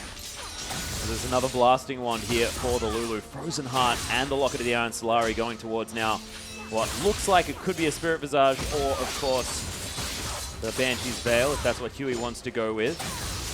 4, 0, and 10. Very different performance this time on the Gragas for Huey. His casks so on point. No longer are we throwing enemy mid laners on top of your own enemy mid laner. We're making beautiful disengages, nice pick potential. Huey, night and day, and it reflects in his scoreline. Most certainly does. That being said, Liberty now actually getting towards some items. Blade of the Ruined King has just been completed, as well as grabbing an extra pickaxe. As soon as he gets the last Whisper, things are going to look a whole lot better. We'll be able to even chunk through this fat Gragas. Real hero of the game is that pink ward down in the bottom side brush. That's been there for years. Oh yeah. Look at how much strategic vision it's giving them right now. I know. They can tell exactly when those creeps are coming up the lane. You know, you could also look at their own mini-map and realize that the creeps near each other. No creep is going to sneak past that ward. No way. Well, Evil's actually going to get right in there. Derek taking some damage, but you can see that was Evil just running underneath the turret and destroying the Nidalee. Bark, Command Protect on top of him, but this tower is just getting brute forced by Evils. He's on the wrong side, just quick draws his way over, and now trying to get the work done, and he doesn't need to try. He's got it. Flashes forward out of the shockwave. Evils is so big. Triple kill now as Al-Yu might be able to get himself a kill in return. Toasties trying to deliver the Aurelia to his team. There's the Undying Toasties, range, but he's getting slowed down. Blade Surge is going to be there. Is he going to get over there? Nope.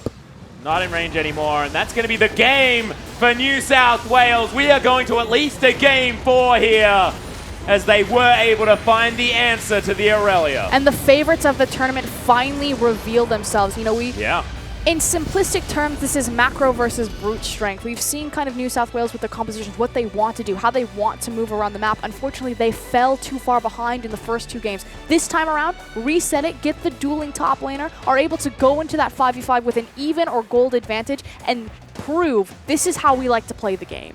Yeah, and Toasties as well. I mean, we were sort of having a bit of fun with him there, not diving the turret early on, but it seems that that reserved playstyle worked out in the end. He knew that he could just outscale, win duels once he had the items that he needed. And it seems like that Tryndamere, the answer that they needed to that Aurelia this time around. But Al-Yu, I just want to see what happens when he gets tested like this. What does he move towards then? What is then going to be his champion of choice? Because, look, Aurelia is one pick. He's a top laner. I mean, there's at least 3 that you have to be able to play. It's now, how does this series evolve and change? We saw the Alistar priority pick. This time around, New South Wales will not be allowed to do that trick. They'll have to either burn a ban on it because they won't have blue side. Yeah, well, we'll see what they do as we have a short break, ladies and gentlemen. But when we get back, Game 4 between University of Auckland and University of New South Wales.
Welcome back, ladies and gentlemen, to our University Tournament of Oceania. I am Max Atlas Anderson, joined by the wonderful Jake Spawn Tiberi for game number 4. UNSW able to bounce back against the University of Auckland to bring us to game number 4. Of course, still a long road.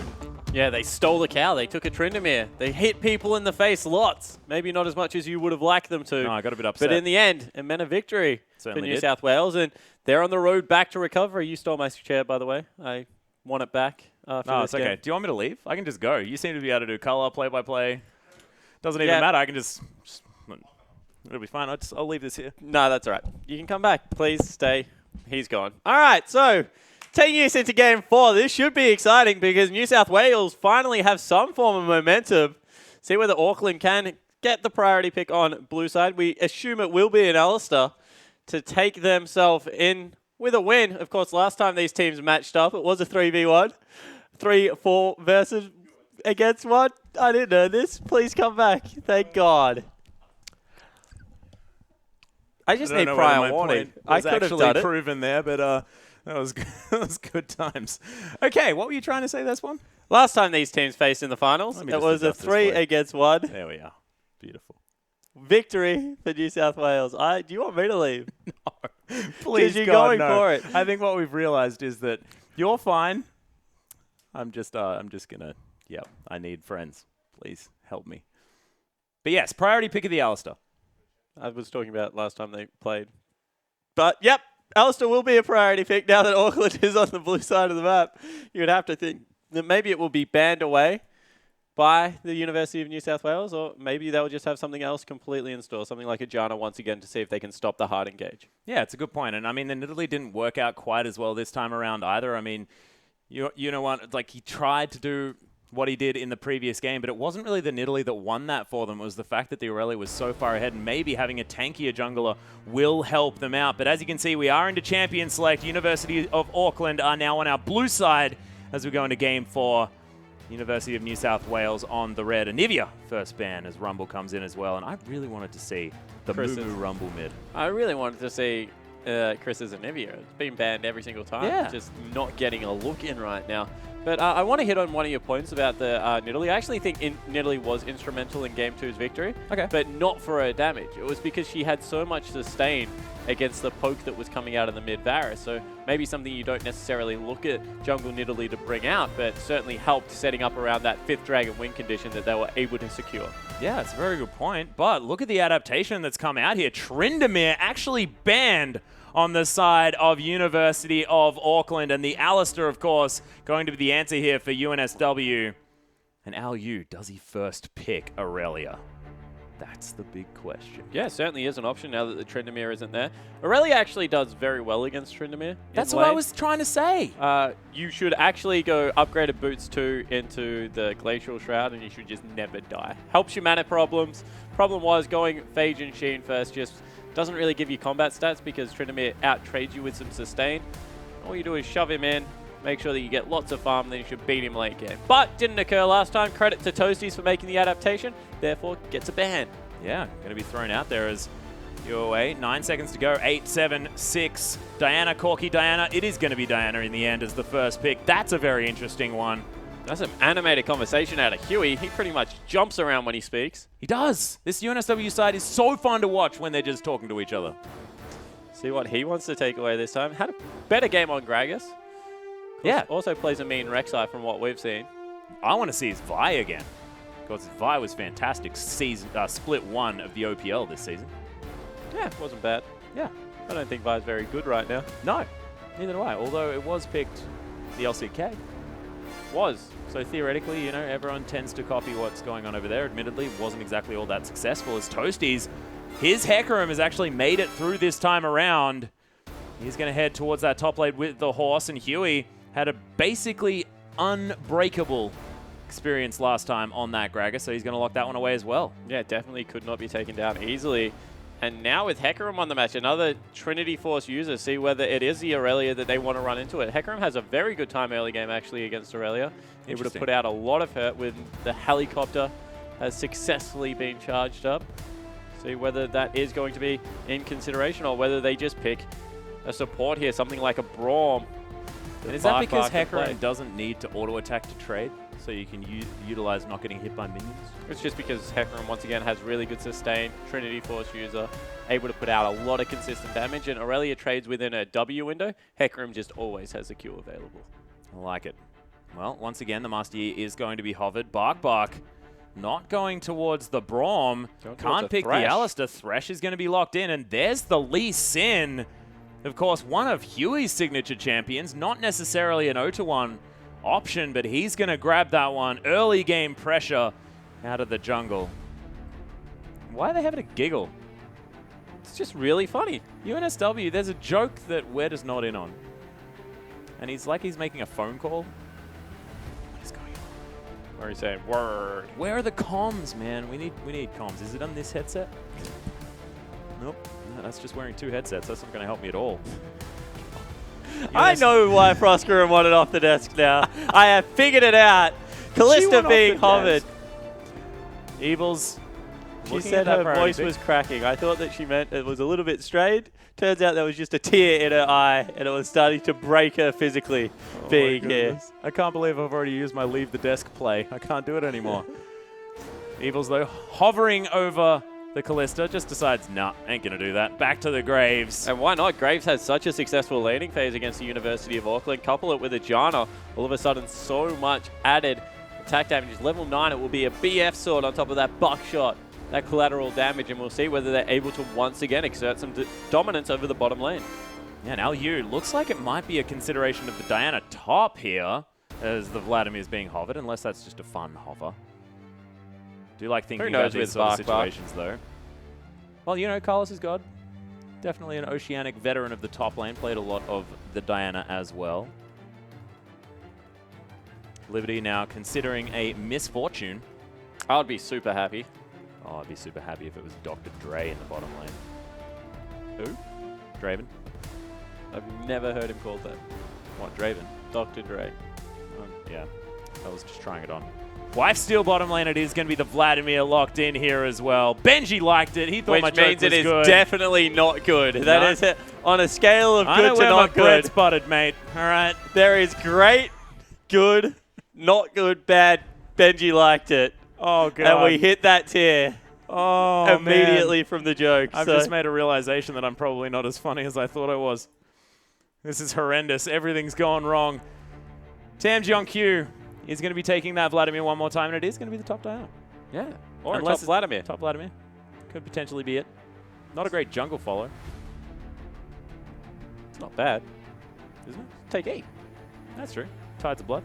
You can kill yourself while the jungler dies to the creeps. Or you tank it. Let's not get into it. Last pick waiting. Chris locking at the Lulu one more time. Does lock it in. Thank you, Chris, for making that decision very quick and painless for us. As soon as they swap champions around, we'll get on the Rift. He's basically done. Well, Chris is going to be able to take a lot of utility there, and Evils, a lot of extra power now available for this Graves. He'll have the Eye of the Storm shield, not to mention all of the help that Alulu is going to bring. It's going to be very, very scary, especially with the fact that there's so much more teamfight relevance in this Hecarim in the late game. I mean, Toasties last time was a fantastic split pusher who was able to keep down the threat of the Aurelia, but now he has the Onslaught of Shadows to really bring UNSW into the teamfight game. Yeah, and let's have a look at what UNSW is trying to accomplish here. They want to be able to dive onto the back line. It's a mid-range AD carry in the Lucian, be able to get Toasties involved, put out all this AoE damage, and then really it's only up to Derek to protect Evils down there in the bottom lane. On the other side of the Rift, however, as soon as that Diana goes in, she just wants to pop Evils. If she's able to get that without any of the reset potential coming out of the UNSW lineup, that will be a very easily won team fight because so much of their kits are about augmenting this. He's playing Graves, augmenting the Graves and making sure that he's built up to be the hyper carry, even though he's normally a mid-range carry. Yeah, it's true. And I mean, he does have some sort of hyperscaling potential with the quick draw, the fact that you get a bit of extra attack speed It's there. actually a really underrated part of his kit. That's why I like to see both Lucian and Graves built up. Lucian because of his passive, Graves because of the quick draw, the added bonus of getting some attack speed off it. So yeah, I like what they've gone with here, and he'll be a lane bully, so he's never going to get far enough. behind. The danger of running Lulu Jana with like a hyper-scaling carry is maybe they get camped or something goes wrong in the early game, they lose a couple of kills and they fall behind. Very hard to fall behind as Graves because his True Get passive and all the damage is fantastic. Yeah, that's correct. But we are on to the Rift, ladies and gentlemen. Game 4 between the University of Auckland and the University of New South Wales. The revenge of Auckland has taken its time to get here. We'll see whether Game 4 is going to be where they put the final nail in the coffin. Still have a couple of match points, but UNSW now with the momentum. Yeah, and you never want to take it to a Game 5 if you can avoid it, obviously. But just because of the momentum swap that you spoke about last game, it's very hard to be up 2-0 and then be back to 2-2. So we'll see whether they're able to make it work this time around. As Huey standing on a ward, gets death sentence. Horrible name of an ability because he is still alive. Most certainly is. Barely takes 100 health of damage. Ooh. 100 health of damage. That is correct, Spawn. I like it. Bark, though, 100% hit rate on that death sentence. Hooks are on point. Much better than his Unbreakables last game, might I add. No, they were fine. Apart from the one that went the wrong Wrong direction. way, and he got shot in the back of the head. Yeah, that was the one I was referring to. Probably not the greatest. But boot start for Tam Jong Q.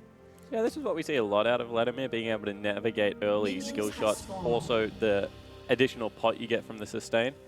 Like the start there, and we'll see how aggressive Utawan wants to be on this Lee Sin.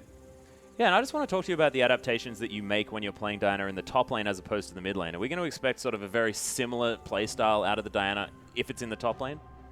Probably going to take camp, go back, grab some consumables and port up top, which is what it looks like LU is going to do right now. And that means that you can't really push out the way you do with mid Diana for the second Doran's ring. So needs to be very careful here because it's one champion that is very susceptible to being camped. Yeah, that'd be scary. But Pale Cascade doing some work here on these little raptors.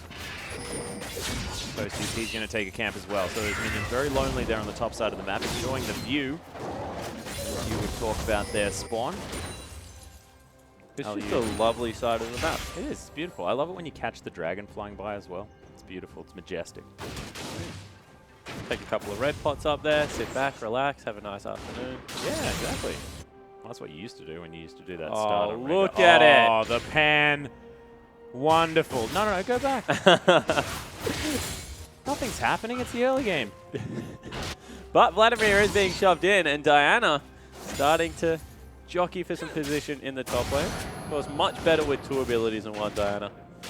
Cannot stress that enough. You really need it to shove it out. And I wonder if it's going to be how everyone, like how Rusty plays Mordekaiser. Just shove the minion wave and then leave. Could be it. I like how you bring up Mordekaiser when you're talking about it. Press and Slash going to do some work here. I'm just speaking about mages that have no business being in the top lane. Diana, Mordekaiser. Tryndamere. He's not a mage. He can be built like a mage Spawn. Oh, God. Well, Tam Jong Q. He's getting some tides of blood out. It does. It will forever live on in our hearts. 0-1 though. Very early move here towards the top side. He's going to try and sneak into the back brush.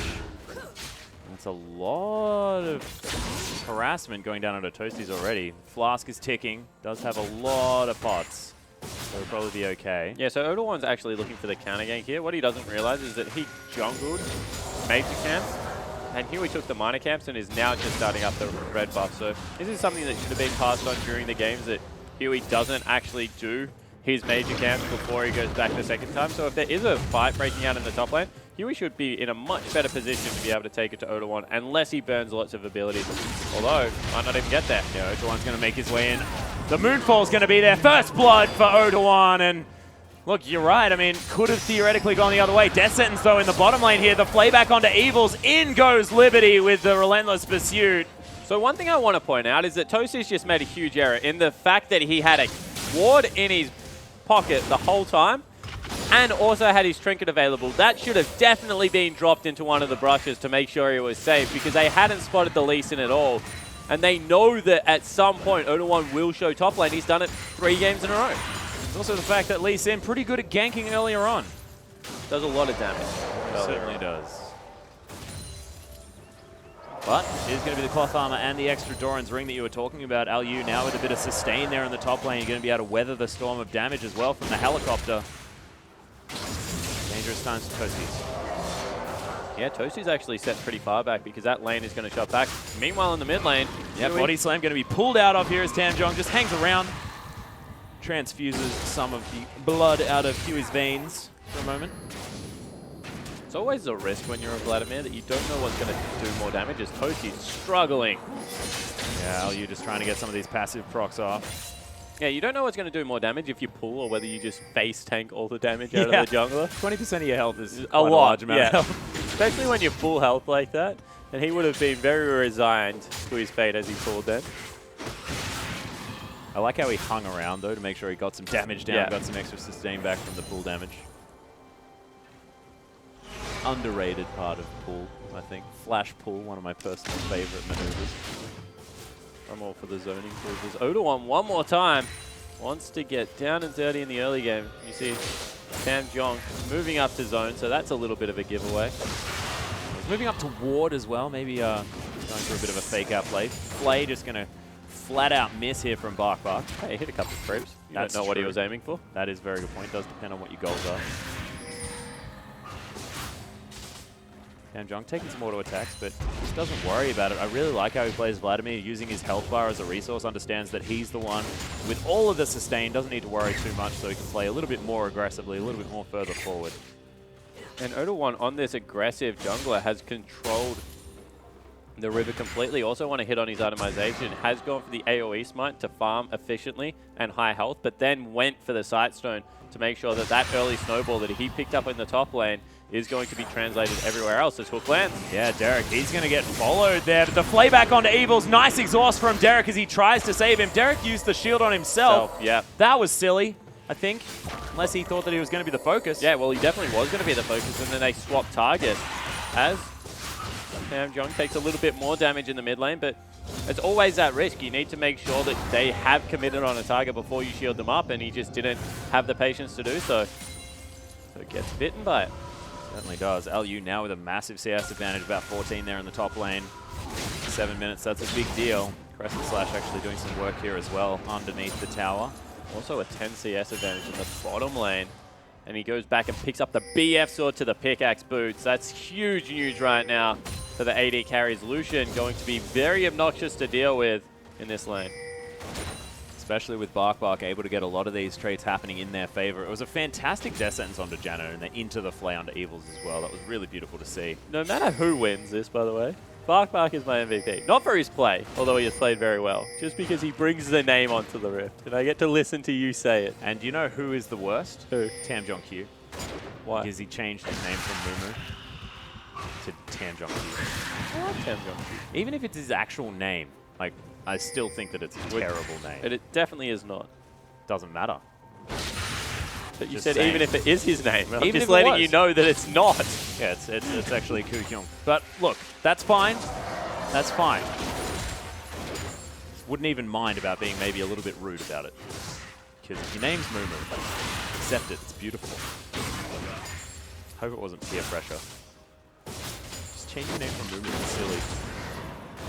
Well, Evils now with the Eye of the Storm Shield, able to command some respect in this lane, but in goes Liberty. At level 5 versus a level 6, they definitely thought there was a Lee Sin hanging around, because that was an aggressive move. But all's well that ends well, and they still maintain their CS advantage. Yeah. 0-1 actually unseen thus far. It's Tides of Blood down in the mid lane.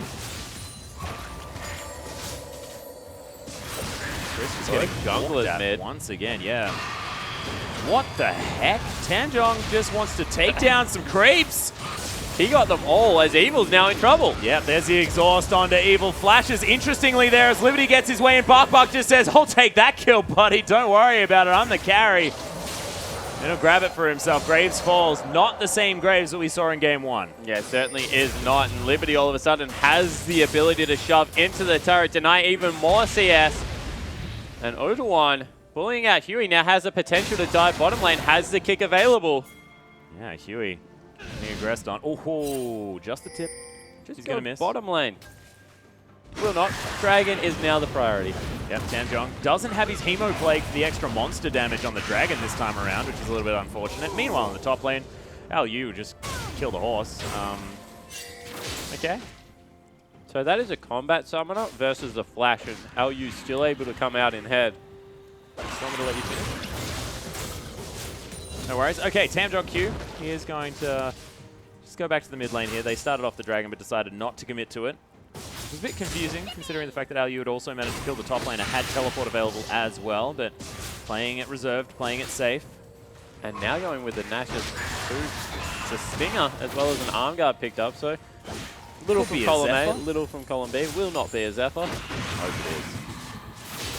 Really likes that. Why do you want New South Wales to win so badly? I don't. I just Well, like if he Zephyr. buys a Zephyr. Oh, that's Kick misses. Tamjok Q misses the cannon creep creep. Yeah, as well. Evil's is going to get cold in the bottom lane. There's the double tap.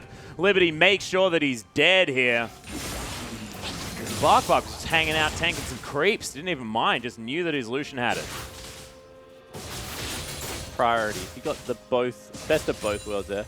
Yeah. Got the farm and the kill on the champion. You can see Lucian having a fantastic laning phase. It's just 22 devastating with any flat AD, and normally that's what you say about the Graves as well. Hasn't been able to make it work this time around. And he's actually having to go with that Avarice Blade as his second item as well. Devastation in the eyes of UNSW, and that's them just flat out conceding this lane as Liberty's able to prevent the freeze.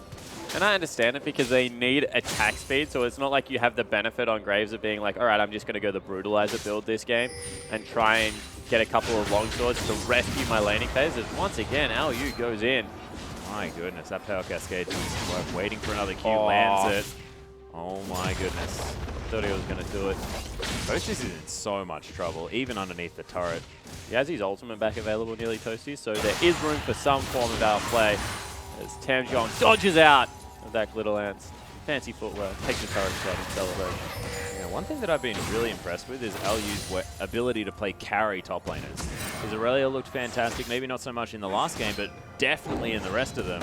Even in the last game, it looked completely fine. So Yeah, I takes agree down the with you. turret early. Has been a shining light right now for the University of Auckland. Skippy, oh, death sentence. Not even going to get picks there. Derek able to get some wards over the wall, but you can see the map slowly shrinking for UNSW. Yeah, double turrets going down in standard lanes. It's a 4,000 gold advantage. I think we have to hit on that at only 12 minutes in. And now they're going to take the first dragon of the game. It's a very similar situation to what happened in the last game, except the boots are on the other foot this time. Blue side utilized to great effect here, and despite the fact that the Alistair isn't there, Barkbuck still making things happen on this Thresh. The laning phase looking a lot better. Certainly is. And now the siege in the mid lane. Little Ant's not going to be great at clearing out the minions. Hook just misses. That was a very, very close death sentence there onto Chris. Pretty swift. Right now, the University of New South Wales kind of need to pull the trigger on trying to get an engage under a turret, you feel, because of the short-range siege that Flash is. Monsoon, Derek. No, so I'm looking at Huey maybe popping someone underneath the tunnel, then Chris layering that CC with the knock-up as well. Yep. To see if they can make something work, because if they continue to lose out on objective, sure, if they can repel the siege even better without having to take a risk for it, which they can currently do because there is no Lucian, but as soon as he groups up, you feel that you have to try and make a little bit of a fancy play to rescue this game because it is not going well so far. Most certainly isn't. Massive CS deficit there in the top lane as 35 CS has crept up for Alyu. He's heading back towards the top lane. He's going to continue farming this one out, 120 to 83. And the emergence of Diana in the competitive scene at the moment is just fascinating to watch. Yeah. She's really out of nowhere. Like, no one was playing her whatsoever. And all of a sudden, it's like, this champion is a must pick or ban. And it's 5.15 as well. And it's sort of like the patch itself, because we've been sitting on 5.15 for quite some time. Had like 3 metas in one point. Yeah, it's been a lot of evolution of this one patch. I don't know about going to patch 5.16, to be honest. Well, we're not. We're going to 1.8. Thank goodness. Yeah. The Mordekaiser, though, guys. Would be exciting. 0-1. Gonna have his ward swept out here as Barkbuck hanging out with Alyu. The horse not gonna be dove. Very hard to dive Hecarim, especially with a combat summoner. So very good choice there. Hecarim still is going towards the Trinity Force first. I don't know. That's going to be a very late Trinity Force if he does manage to pick it up. But Toasty's still trying to farm it out. Yeah, in goes Alyu, just happy to get that Luna rush down. More Qs flying through as University of Auckland now getting their siege on, but nice wave clear out of UNSW to stop it. Yeah, so Buckshot actually wasn't there, so it was just a Glitter Lance. Whoa, Toasties. Yeah, both of the top laners actually incredibly low. And Alyu continues to win out in this trade.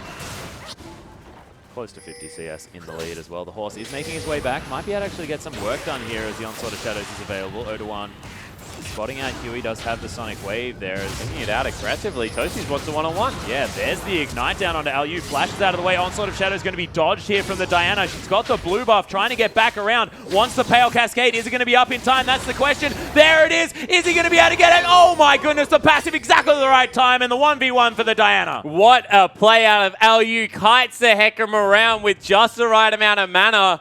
Picks up a 1v1 kill, and that's huge because that was both the ultimate and the summoner spell used out of Toasties. He didn't win, and now he's going to be on the ropes for like another 15 minutes. Is that a 1v1 though? He had about a third of his health. That's got to be like a third v1. Oh, what? It's just ridiculous. Odawan getting his way in there with the resonating strike. There was a one champion versus one champion. Yeah, but he had low health. Made sense in my mind. Made sense in my mind. Evils trying to find his way in. Toasties gets around the backside of Liberty, flashes out of the way, doesn't have any mana here at all. Uses the heal. Dark Passage going to get him to safety. Liberty even decides to walk over and wants to relentlessly pursue over the Dragon Pit. And once again, that is just so much burn. The teleport, the flash out of Evils. Now all of a sudden, Diana has serious kill threat on that guy if he ever walks within her range. And University of Auckland, even when things look like they might swing back in New South Wales' favour, just have the edge right now.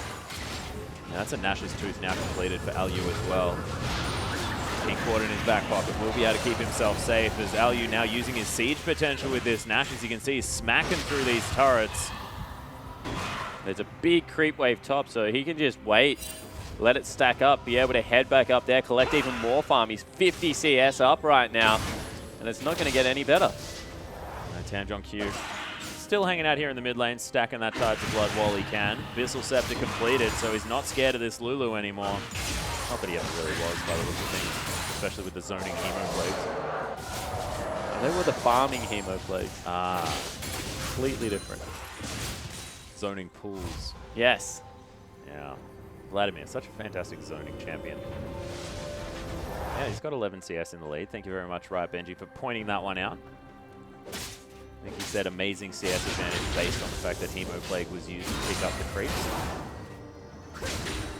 Interesting tactic. See how it works for him as the game progresses.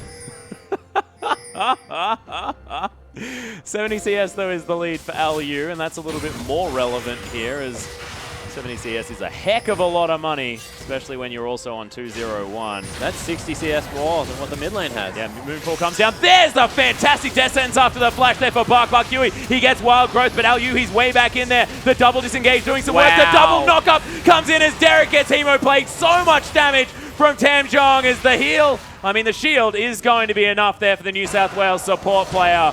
This is finally going to be this turret falling down, and Lucian, he was just wandering up the lane that whole time. Utawan just was able to style on the University of New South Wales lineup, got the kick, but more importantly, it was through another individual. So it did so much damage, and now they can set up for Dragon number 2. Able to take down 2 turrets here with University of Auckland, now moving towards the Dragon. So much objective-based play from this New Zealand team. They are really drilling this game home for game number 4. And this is a revenge matchup, remember, Atlas. Last finals went to New South Wales. The Kiwis hitting back for not only Auckland, but everywhere else. Yeah. And the Ranger Kiwis definitely doing a little bit better than the Koalas 2 days in a row. Remember, be careful. Be careful with your Kiwis. Yeah, they're even more endangered. Exactly the thing. I don't know why we're raising endangered animals. Yes, of course koalas are endangered. Our producer didn't know whether koalas were endangered. It's because they all keep getting chlamydia, man. They actually do.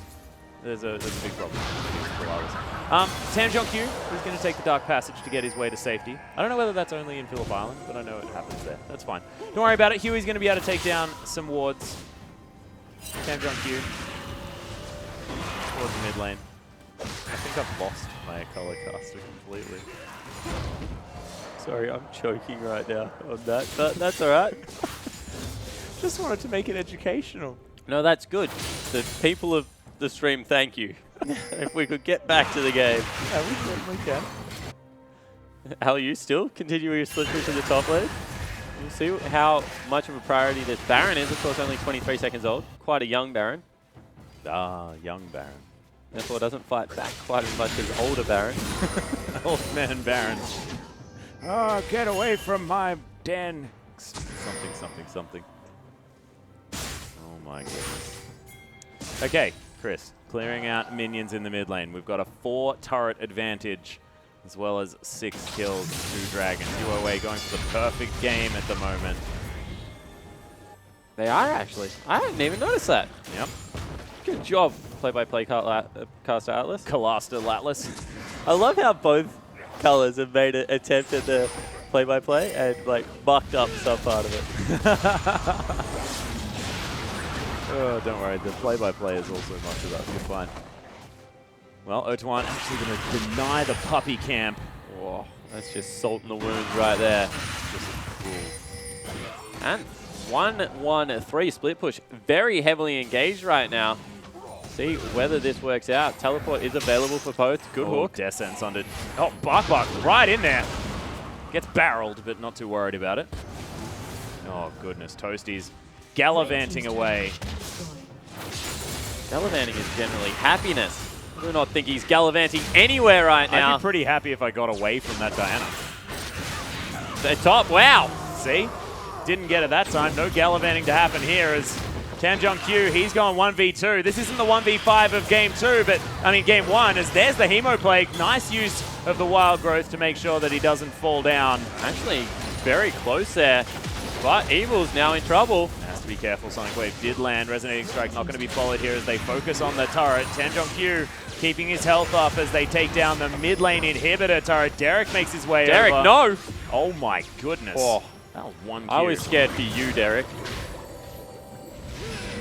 And it is all the outers down. Oh, okay. Death Sentence a little bit optimistic there as he didn't quite make his mouse move all the way around. Tamjonkyu going to give up the perfect game. This is what he wants. This is what he wants. I want to go 1v5, says Tamjonkyu. Oh, wait, hang on. It's not happening. Perfect game gone. That Damn is it. a kill Thank you. over to the New South Wales If lineup. your name was Mumu, you would have done that. No, he would not have. Yes, he would have. How? He wouldn't have been there. That's the only way to not do that. And I don't think the name actually changes positioning on the map. I will get an update for you as the game goes on. Okay, you just don't understand. I don't It's at all. about the name. Liberty making his way in. Chris does have to be careful. His Lucian's got a lot of damage, as you can see right there. Down to about half health is the Lulu. That's a Zhonya's Hourglass now in the back pocket of Alyu as well. So he can dive. He can do whatever he wants on this Diana. Dip, duck, dive, and dodge. Yeah.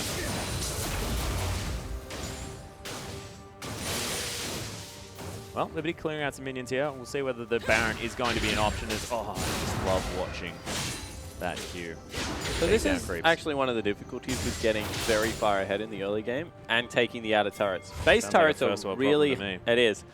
Base turrets are really hard to siege up if you don't have long range, and you can see that they're trying to control their minion waves and use that as their advantage and maybe posture around the Baron. That's why Alyu is in the bottom lane right now.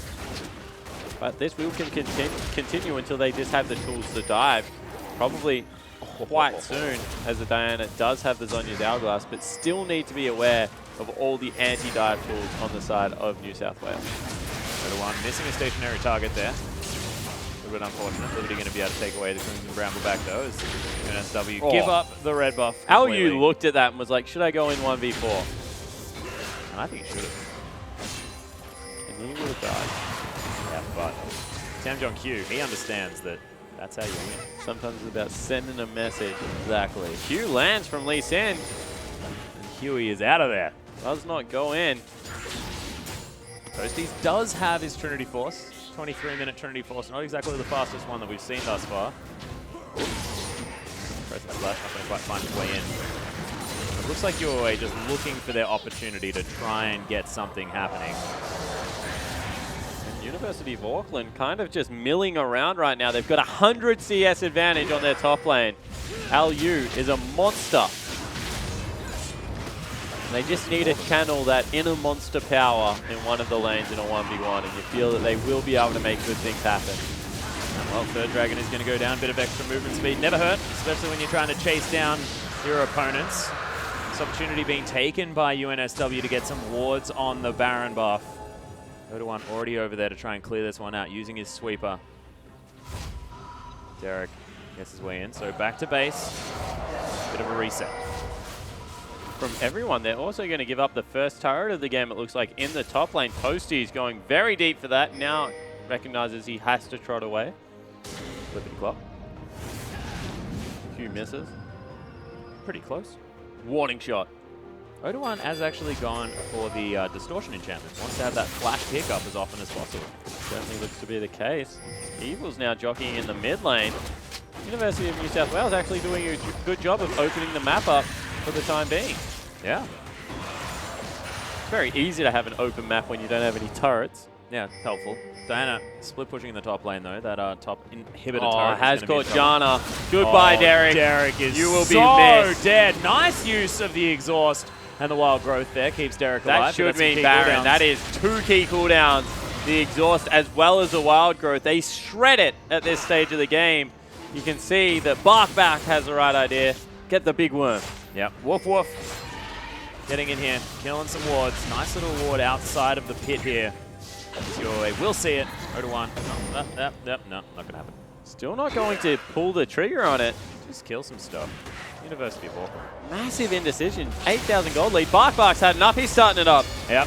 That's the man that we need. The decision maker himself. Lots of damage now onto this Baron. They're not exactly having the best time tanking it up as Huey is going to get missed by that one. Explosive Cask was massive in the back line. Toasty's trying to get in there. He's going to be the first one to die now. It's Huey slowed down by the box, but on the back of the fight, Vladimir dies. Evil's so close to dead now, as well as Liberty looking to get his way in. What the heck? The relentless pursuit flash from Liberty. This Lucian is so hungry. Ardent Blaze going to be flashed out of the way of what a terrifying spell that does next to no damage. UOA. 1 point That's as well. Little bit of a deep breath. 2 members survive on next to no health. Was a okay cast. Toasty's ultimate was actually a big overextension. Whilst he tied people up on the back end, he ended up tanking the Baron. Yeah, not great. And I don't think that was what his primary goal was in that team fight. In the end, it is a 2 for 2 and a reset will occur. But you feel like they need to push right now, University of Auckland, because Lulu Janna will eventually augment your AD to the point that she just does a lot of damage. Yeah. Picks can be a problem. But team book now completed by Tamjon Q, or solo book now, of course. Doesn't really do too much teamwork. Definitely That is a fantastic art from throwback. Vladimir, though. People have no idea what you're talking about. I'm talking about Will of the Ancients, everyone. Yeah, I know that. That is the brown. Oh, no, I'm just explaining it for everyone. Used to be called Temple. Gave an aura Of flight, of spell Spellvamp. vamp to everyone. It was the best in Mordekaiser Rumble compositions. Well, it was the best because your AD carry used to throw out abilities Yeah. and get life back for no reason. Graves pretty good in that front. That's back when Barrett potentially played as well. He's got that ability. I love that stuff. Either way, though, the reason why we're talking about team books and not what's happening in the game is because there's barely anything that's actually happening in this game. But there is a 4-man stack right now, and Oda1's in there, and there is no AD carry on the lineup of University of Auckland. They choose that as their time to fight. Still, 100 CS in the lead is LU. He's actually ahead of the clock as well on this farm. Definitely doing a great job. Pressing slashing this red buff at the same time. Huey tries to find his way in. Looks for the smite, doesn't get it. Once again, not very good side wave control coming out of the University of Auckland, so they have no real choice. I think they should just continue to brute force around the Baron. But Instead, Tamjon. that's a level 18 top laner. Yeah. The next highest on his team is level 14. Yeah, Toasty's actually the highest in comparison to everyone other than LU. Is that a collateral damage? No. I'm very excited. Once again, they cannot siege here. They're too short range. Fantastic wave clear. now that the Luden's Echo has been completed by Lulu. Liberty seeing to the Cinderling in the pit. This is flexing, to say the least. Don't say the least. Well, looks like they're heading towards the Baron. Huge creep wave in the bottom is going to go missing. Huey gets hooked up. Not followed. LU takes a lot of damage. Double shield on Huey makes him very tanky. TamJonkyu just continues to farm. Getting bigger and bigger on this Vladimir. So the only engage tool they have is the Diana, unless Oda1 lands a great Q. So once again, they have to brute force this objective. It's at half health. Yeah, box goes down from BarkBark, lands another hook, tries to get in there, flays him back. Toasties finds his way in. They get the Baron to the University of Auckland, and Liberty trying to kite this one out. There's the Moonfall, stops Toasties from doing anything. The exhaust onto Evils as BarkBark makes his way in through the backside. Death Sentence lands under the graves. Huey dies as I think sort of an afterthought here for UOA, and LU, massive amounts of damage, dispatches that guy, turns the corner, does 0-1, but maybe a little bit overly excited. Doesn't have all that much damage. Bends it around, and you see that with the Baron buff and 3 members dead, University of Auckland looking to push in and win Game 3 and the title. Yeah, and winning it 3-1, and isn't that sweet, Spawn? Able to take it exactly the same way that UNSW took them down the first time. They're not going for it. Damn, we got all excited with our sort of... They back out. Oh, this is awkward. What are you talking about now, Baron, Dragon number 4. Ah, there we High are. priority. Yeah, making sure that they're playing as carefully as possible here as Blue Sentinel's going to fall. LU gets over the top. He wants to steal that one away, and UOA playing with their food at the moment. Scuttle Crab getting destroyed by Liberty. Detonation Focus Me Detonate what? had a game like this. They did. And then they lost. And then they lost. Yeah. Not saying it will 12,000 happen, gold. I'm saying it could happen. Game on still. University of New South Wales will continue to scale. That was really cool. UOA went back and they both bought hats.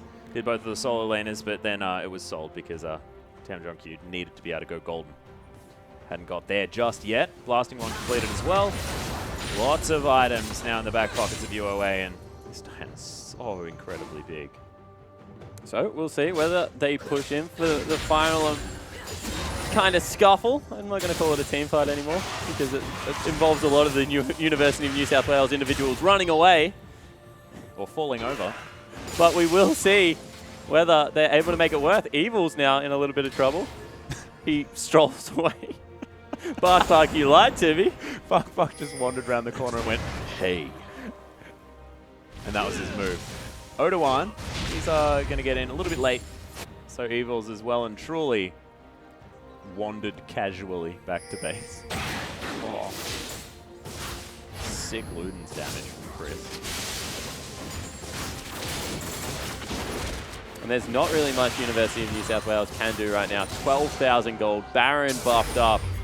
3-item Lucian means that he will destroy turret. Euro boots as well. He runs so fast. Huey gets hooked. Not exactly the target they're looking for. Nice playback just to keep him busy.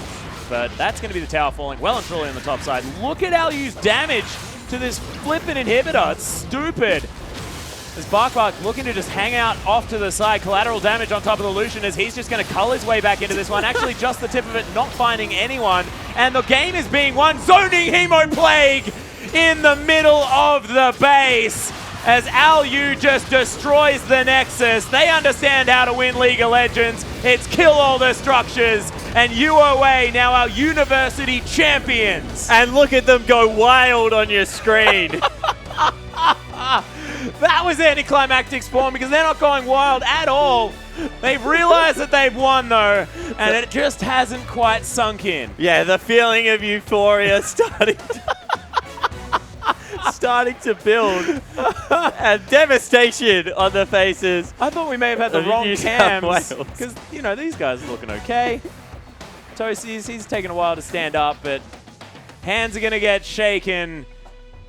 And the University of Auckland able to get turn it back. around. 1-1 now in Exactly. this brilliant rivalry. You can see how much it means to the players. And I'm so excited to see how this rivalry develops over time, over the years. 20 years from now, we'll see who's going to have that winning record. At the moment, sitting at 1-4-1. And in very similar fashion, you have to say, Atlas. Yeah. First time around, it was the University of New South Wales getting the better of it in a 3-1 victory. This time, Auckland punched back real hard. Super hard. And it was off the back of incredibly aggressive picks. This top laner doing massive things. Alyu, I want to see this guy more often than and it's just something in these about tournaments. Auckland.